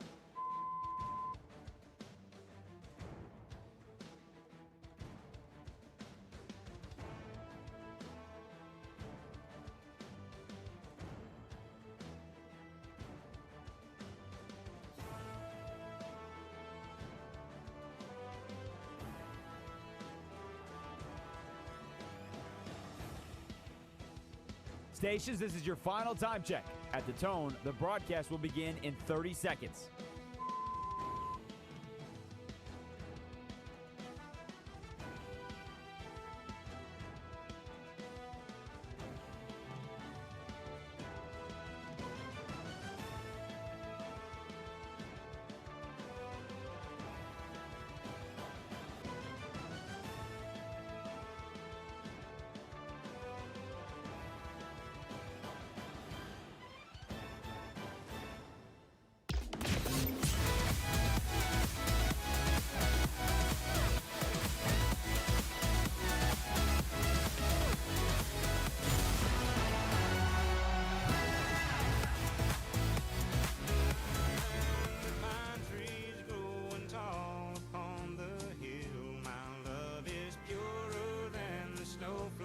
This is Westwood One Sports Night.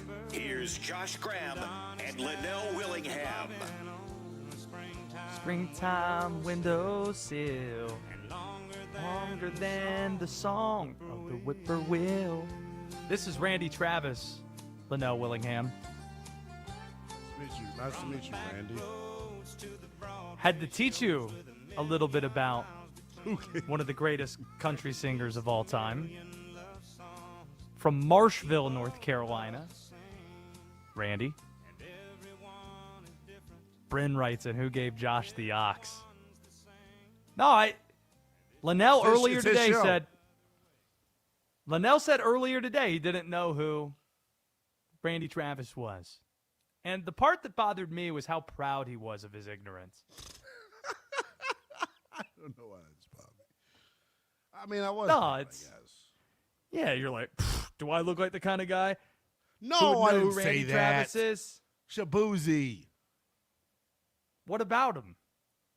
I would never say, do I look like the type of guy that listens to Randy Travis, who's a country music artist, when Shabuzi, arguably the most poppin' country music artist right now, looks like me.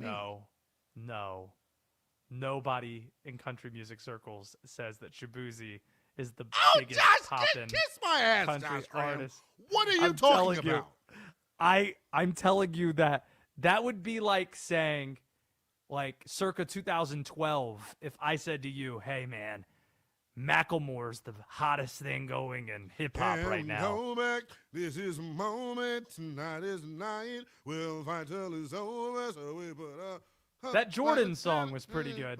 He did that one Jordan song that I like. But Denton looks like he's being restrained right now from this conversation. Again, that's how ridiculous this suggestion is. Wait, Shabuzi's that not country? He is, but I'm saying that country is in a really good place like right now. So to say Shabuzi, who has one, maybe two big hits, is the hottest thing in country right now in a world where Luke Combs, Eric Church, Jelly Roll. and oh my God.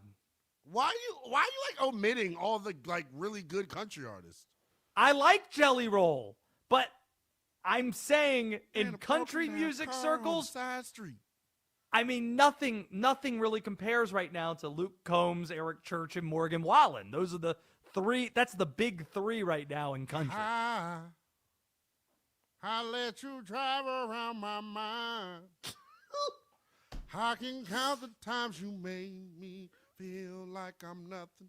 Play me Riley like Green's a great fool, suggestion. like Riley Green's a great suggestion.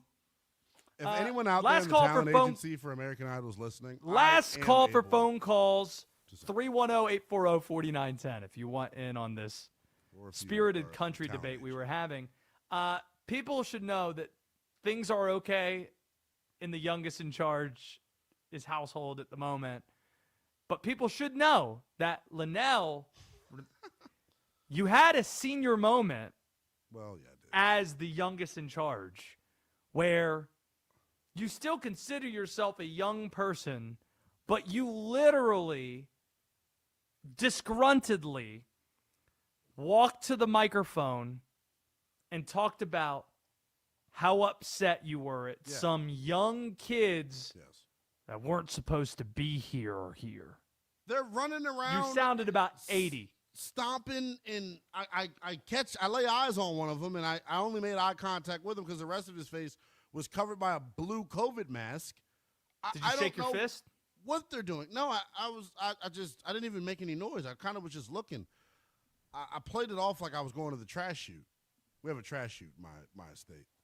And that's how I played it off. And I heard a door slam, and then I hear like giggling and whatnot. That sounded like me neighing, not giggling, but I hear giggling and whatnot, and like I make eye contact with the suspect. I mean, with one of the kids, and he's got on a blue COVID mask, and he's running around my apartment complex here in Southern Maryland. We've learned a lot tonight, okay? See, in this segment, this is the part where we cue up the conspiracy stuff again, because we've learned that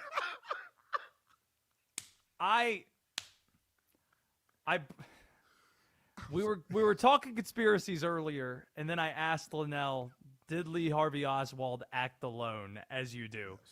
And Linnell said, which president did he kill again? Not picking up on the context clues that would have answered that question, as if there was some conspiracy involved when John Wilkes Booth killed Lincoln in the 1800s. Unless there's a new conspiracy you'd like to start. Was there a second shooter on the other side of the Lincoln Theater? Who knows? We'll never find out. Conspiratorial again. That's what you should say. Yeah, so we've been talking conspiracies. We learned about that. We learned you didn't quite know your history all that well. Something that we learned. And we've also learned conspiratorial. You learned that was a word. It is a word. Got Did you that use going it on? properly? Did we get down to the bottom of that? Did we? I used it perfectly, Linnell. It was perfect use of the word. And we've also learned that you're not quite fond of the Baltimore Ravens and how they've been handling themselves. However, you will concede that the Ravens are, in fact, in a better position to win now than they were before the Max Crosby deal was off. Yes, because they have both of their first-round picks. And this was anybody that doesn't understand this, and I told you all arrogantly as I left the air last night that by the time – I don't know if we could – Oliver, I'm not even going to ask you to do that. You guys were here. You all know it. If you're a regular listener of the show, if you're one of our hundreds of new listeners, and you just got to take my word for it. I literally gave a proclamation before I got off the air. I said, when me and Josh take the airwaves tomorrow, Trey Hendrickson will be a Raven. I said that several times throughout the show last night. It's just what it was. I saw this coming. I knew that Eric DaCosta was a low-integrity individual. I knew that he was going to get up there and lie to all of America this afternoon. And I knew that Ravens fans would be A-OK once they ended up on the other edge rusher, Trey Hendrickson. Now you have 2 first-round picks. All's fair in love and war. But now the Ravens, no one's going to want to do business with them ever again. They're covered in barnacles. Oh, stop. Seriously. Stop. What do you mean stop? This is like when people say, oh, no one's ever going to want to take the Houston Texans job after what they did to David Culley and then Lovie Smith or what. There are only 32 jobs. The reality is there are 31 teams. If you want a player, you're going to deal with the team that has that player. That's the reality. What if you tax the Ravens when it comes more to, whenever you do business with them? Not a thing. You don't think? You don't Not think a there's thing. Like, you know how there's an in division tax? I think there's going to be a Ravens tax. Nope. They're going to have to pay more to do business with teams. I promise. No shot. The No NFL's shot. not That's going for this. But not, I'm glad that people will forget. People will forget about it in 2 months. There'll be a new scandal. No one will care. my bigger issue is with Eric DeCosta and the Ravens organization. Period. Like I continue to say, they have been cosplaying a good organization, and they're constantly talked about in this high regard and how they do business so well and how they're the gold standard of the NFL and one of the most well-run organizations in pro sports. They are led by a con man right now in Eric DeCosta. His dumb ass put Lamar Jackson up for trade in 2023, Josh, or 2024. I thought he should have put him up for trade this year, too. Yeah, because you're just as crazy as he is. But, like, I don't know, man. Like, you can only make so many poor decisions as a franchise before I question you. And the Ravens are at that point for me. They're conniving. They're self-centered. They're What does everything. that mean? The Ravens, that's what they are as an organization. What does self-centered as an organization mean? For them to be self-centered and not care about not breaking the – so basically, they technically didn't break any rules, but they did what was best for the Baltimore Ravens. It was a very self-centered move. They did something that's quite literally unprecedented. So, yeah, it was self-centered of them. It was precedented because a lot of people have said that, I mean, the Ravens – Have we ever seen a trade with 2 first-round picks be nixed because of a failed physical? No, but we've seen trades get nixed because of it. There was the Ryan Grant. Who was the other player, D-Day? Ryan Grant, the evil stepson of Jay Gruden. I mean, come on. Who was the receiver that was involved in that, or the running back? It was a free Ryan agent. Grant for Crabtree. They said, "Oh, we're going to sign Crabtree. Ryan Thank Grant you. to a big deal." And they said, "Wait a second, Crabtree's available. We're not going to sign you to that big deal. We're going to sign Michael Crabtree instead." Crabgrass. Aqib Talib snatched his chain. I remember Lincoln Riley, who coached him at Texas Tech, was his receivers coach. Every time he'd refer to Michael Crabtree, as you would do when you're recruiting high school kids, just in casual conversation, he wouldn't call him Michael, wouldn't call him Crabtree, just call him Crab. Crab! What's up, Crab? What's his nickname? Oh, Crab had a big catch on Sunday, Crab. Aqib Talib did steal his chain, though. It's the thing that happened. And then Michael there's Crabtree. the infamous Aaron Andrews NFC Championship interview with Sherman. He keeps talking to me. Who keeps talking about you? Crabtree! Michael Crabtree had himself a career and apparently was involved in this. Hey, I'm in the state of North Carolina. There's precedent in the NBA where 2 first-round picks were traded for, and Dalton Connect traded for Mark Williams a year ago. And then, for reasons unbeknownst to everybody, Mark Williams did not have meniscus surgery. He was just healthy. And they said, nope, not going to pass the physical. And guess what? People moved the F on. And that's what's going to happen here, too. Huh? You're unprecedented. You're like I just literally holding brought on up to an the example of what turnbuckle. happened. You're holding on to the turnbuckle at MSG, stomping your foot for a hot tag, reaching, just reaching. Nah, it's 2 first-round picks, and it happened last year. I mean, I feel like, I guess I never asked you this when we had the conversation. Like, do you see anything wrong with what they did? Yes. Through the lens of? I just don't care. Sure, it's wrong. You're But, saying it, okay. and I guess I can hear you say that because it doesn't involve your team. I get that. I guess I should. Does it involve yours? No, I shouldn't care as much either. But I just think when one organization decides this is what they did, to just give a big middle finger to the rest of the NFL, like, How did they give a middle finger to anybody else other than the Raiders? because they ballooned the edge rusher market by taking Max Crosby off the market. Uh-huh. Jalen Phillips wouldn't have signed for 120 if Max Crosby was available via trade still. Washington doesn't sign Odafe Owe to a $100 million deal. It ballooned the edge rusher market. Trey Hendrickson, that's why he had to come down off his asking price. He's actually a lunatic, by the way. The word on the street is that Hendrickson's asking Wait, price did it was balloon so the damn market, high. or did it balloon the market, or did it actually lessen the market? Because you just said Trey Hendrickson accepted less money. Because nobody was willing to talk to him. No one was taking him Why? seriously. So the market wasn't ballooned. It was. He was. He. What did he sign for today? More than what he would have signed for, or he doesn't necessarily count, I guess, because Max Crosby's no longer on the market. But you pick up what I'm putting down here, right? I think people are going to move on. You're saying this is something that's going to linger. I don't. I don't think people are going to care. I think people will move on just like the NBA moved on from when the Lakers did what they did. That's the difference They'll between the move NBA and the NFL. NFL's petty. I think people will move on. There are only 32 of these teams. And again, I said the same thing when, fourth head coach in 4 years, who's going to want to take that job? D'Amico Ryans is a really good assistant. He took the job because there's only 32 of those. The Panthers, third head coach in 3 years. Who's going to want to do it? Dave Canales will want it, and other people will want the job too. I'm saying there will be a Ravens tax. I don't think so. Meaning if the Ravens come calling you about a player, you're going to ask them for more than you would any other team. When the NFL decides they want to collude, Josh, they collude. It happens. It's happened several times. I don't think they're going to care enough about this issue to collude. That's my take. I think they'll move on. And also, we'll see what exactly they just broke they did some. There's going to be some sort of massive repercussion for what they did.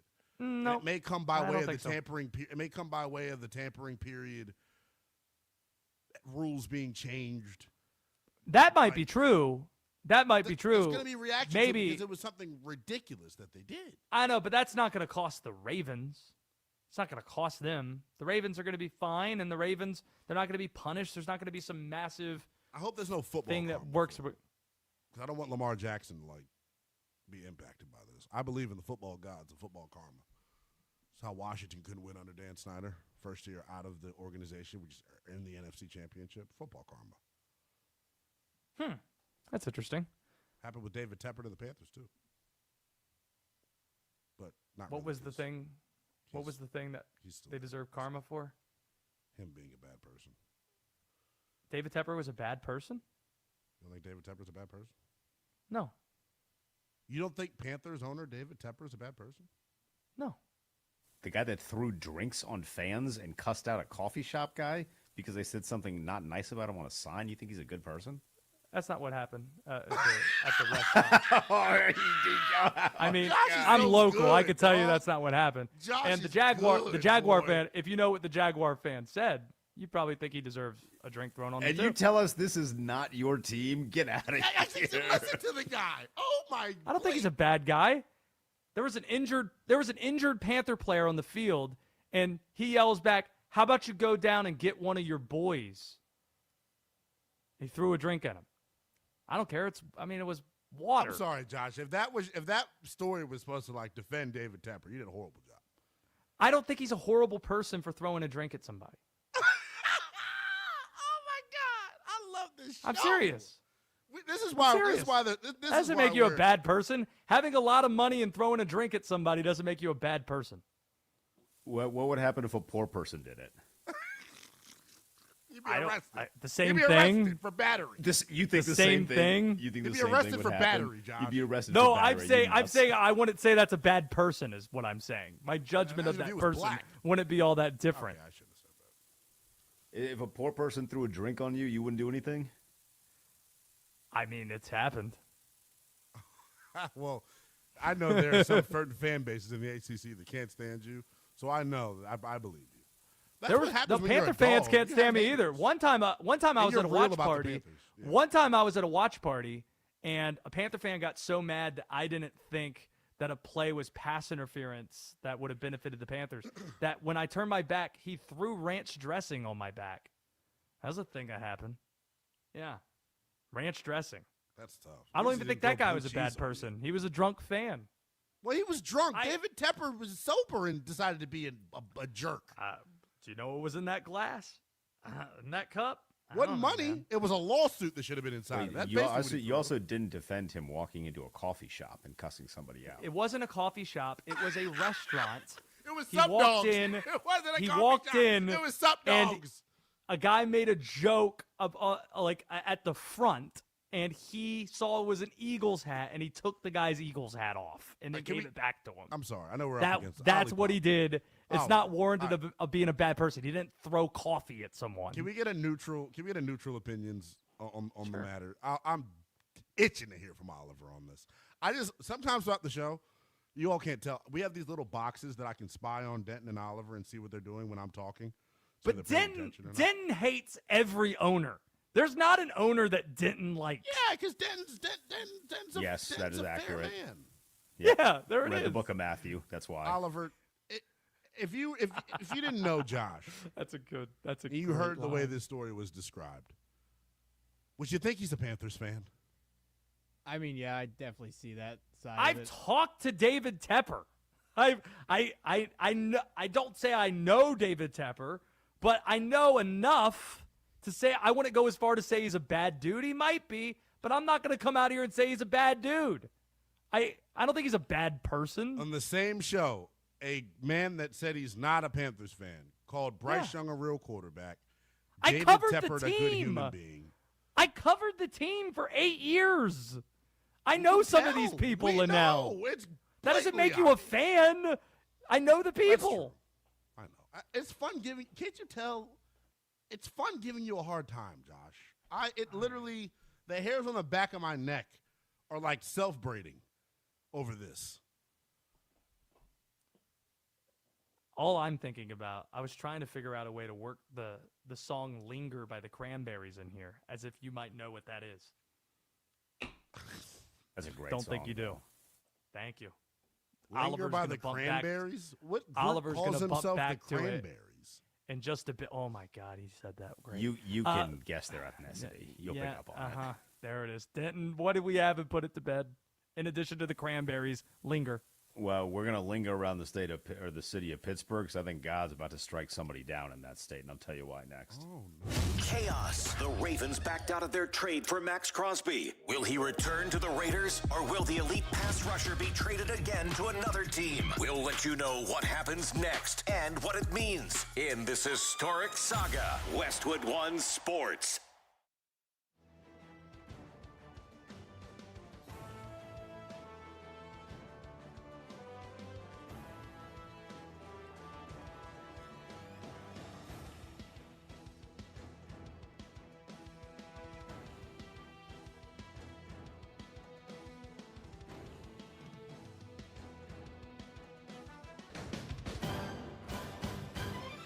At the tone, the broadcast will begin in 4 minutes, 30 seconds.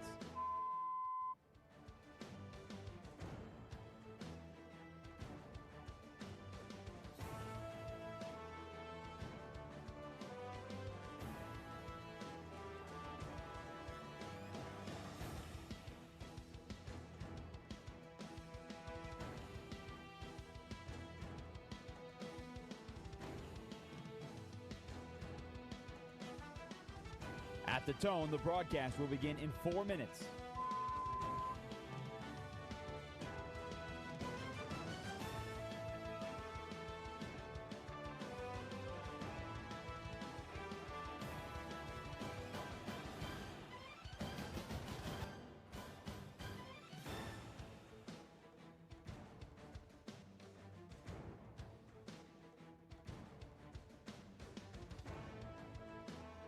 At the tone, the broadcast will be in 3 minutes and 30 seconds.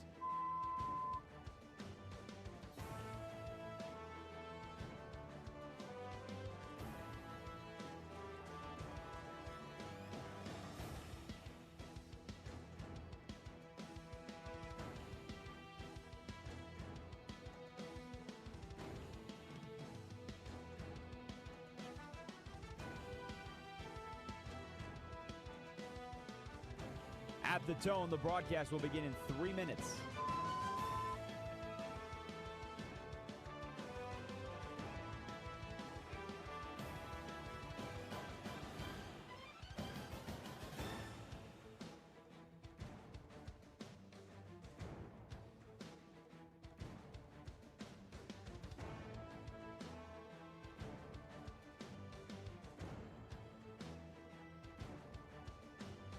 At the tone, the broadcast will begin in 2 minutes, 30 seconds.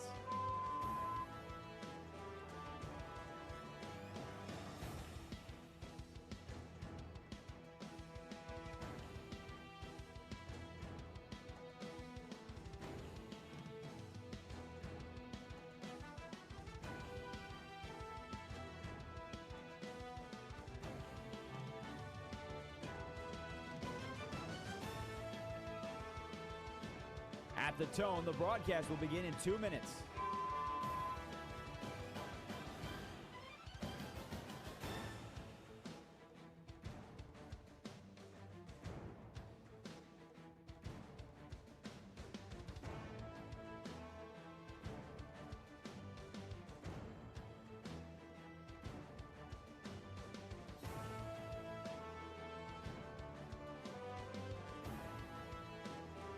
At the tone, the broadcast will begin in 1 minute, 30 seconds.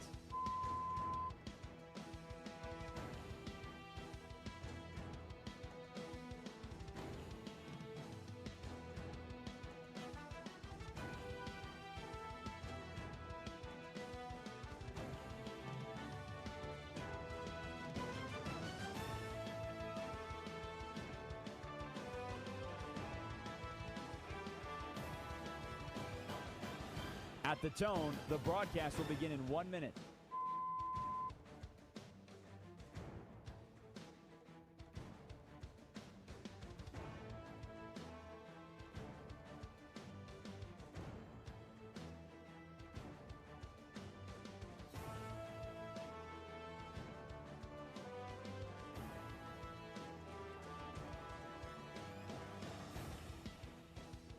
Stations, this is your final time check. At the tone, the broadcast will begin in 30 seconds.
This is Westwood One Sports Night. Here's Josh Graham and Linnell Willingham.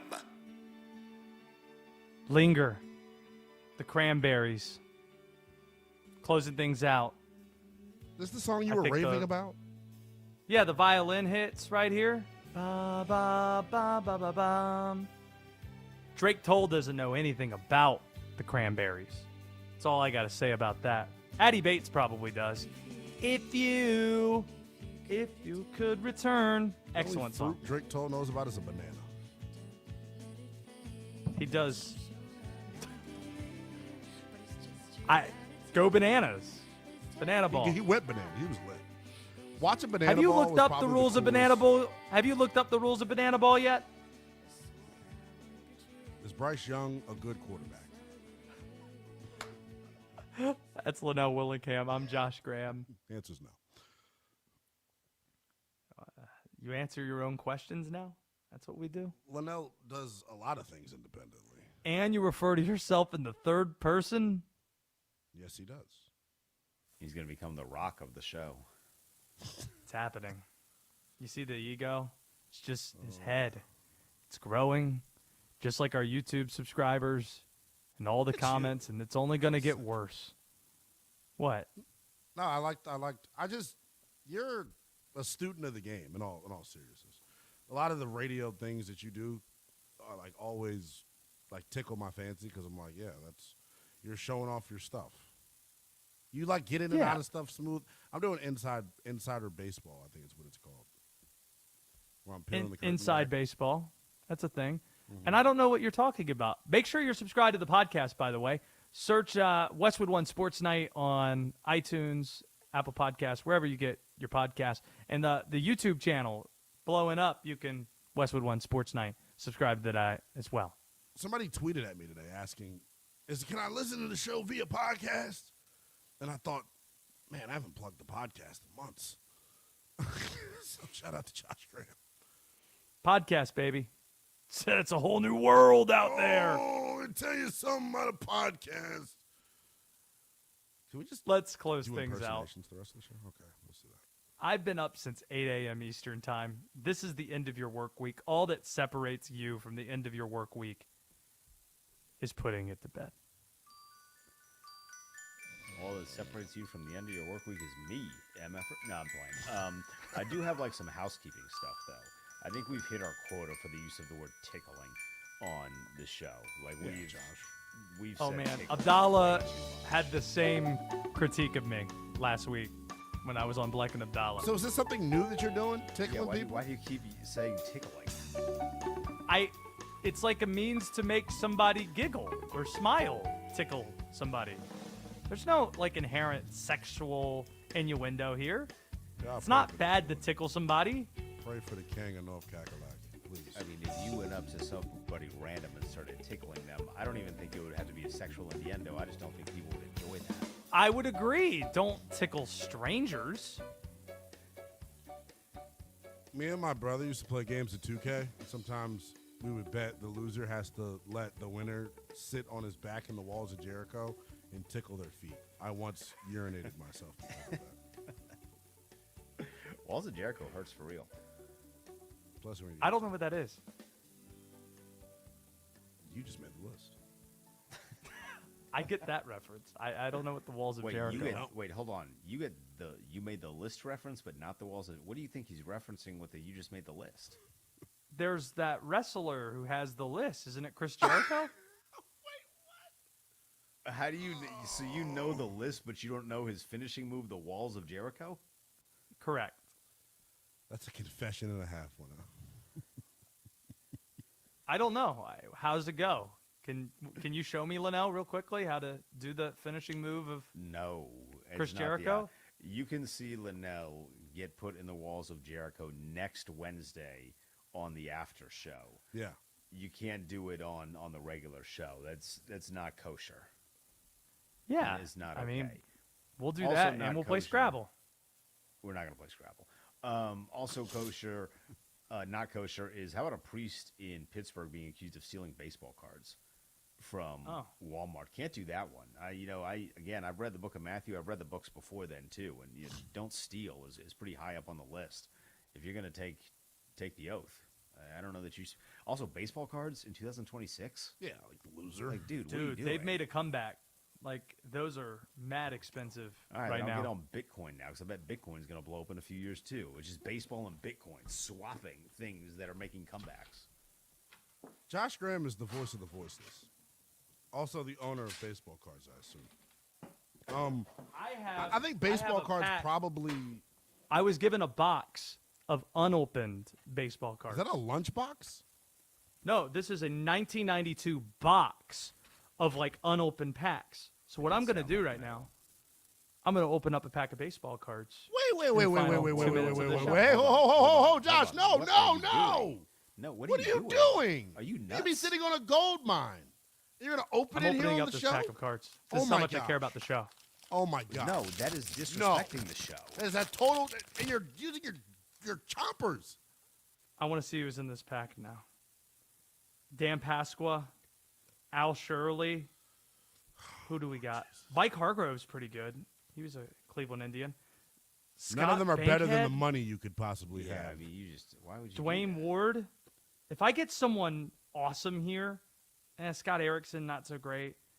Oh, Jim Abbott is in this pack. Let's go. Abbott He Elementary pitched with is a one great hand. show. He had one hand. Pitched with one hand. Jim Abbott is in there. There you go. Is there an end to the story? Randy Johnson's in this pack. And I you're got bragging Randy about it? Johnson. Yeah. Wow. Go sell it. Yeah, Josh, I mean, the last two endings of There's our like duo 100 shows, more packs in here. You have gone off of the deep end. You made the cousin about your hot cousin. The comment rather about your hot cousin or finding your cousin hot. And now you're It was opening Denton's up cousin. baseball packs. Jim Abbott, Randy Johnson in this is pack an of cards. Ultimate Team, or my team, or There it MLB is. The Show. All right, Linnell, enjoy. We'll next hear from you on the weekend ahead of Selection Sunday coming up. This has been fun. Thanks, everybody. We'll talk to you tomorrow night on Westwood One Sports Night. This is Westwood One Sports.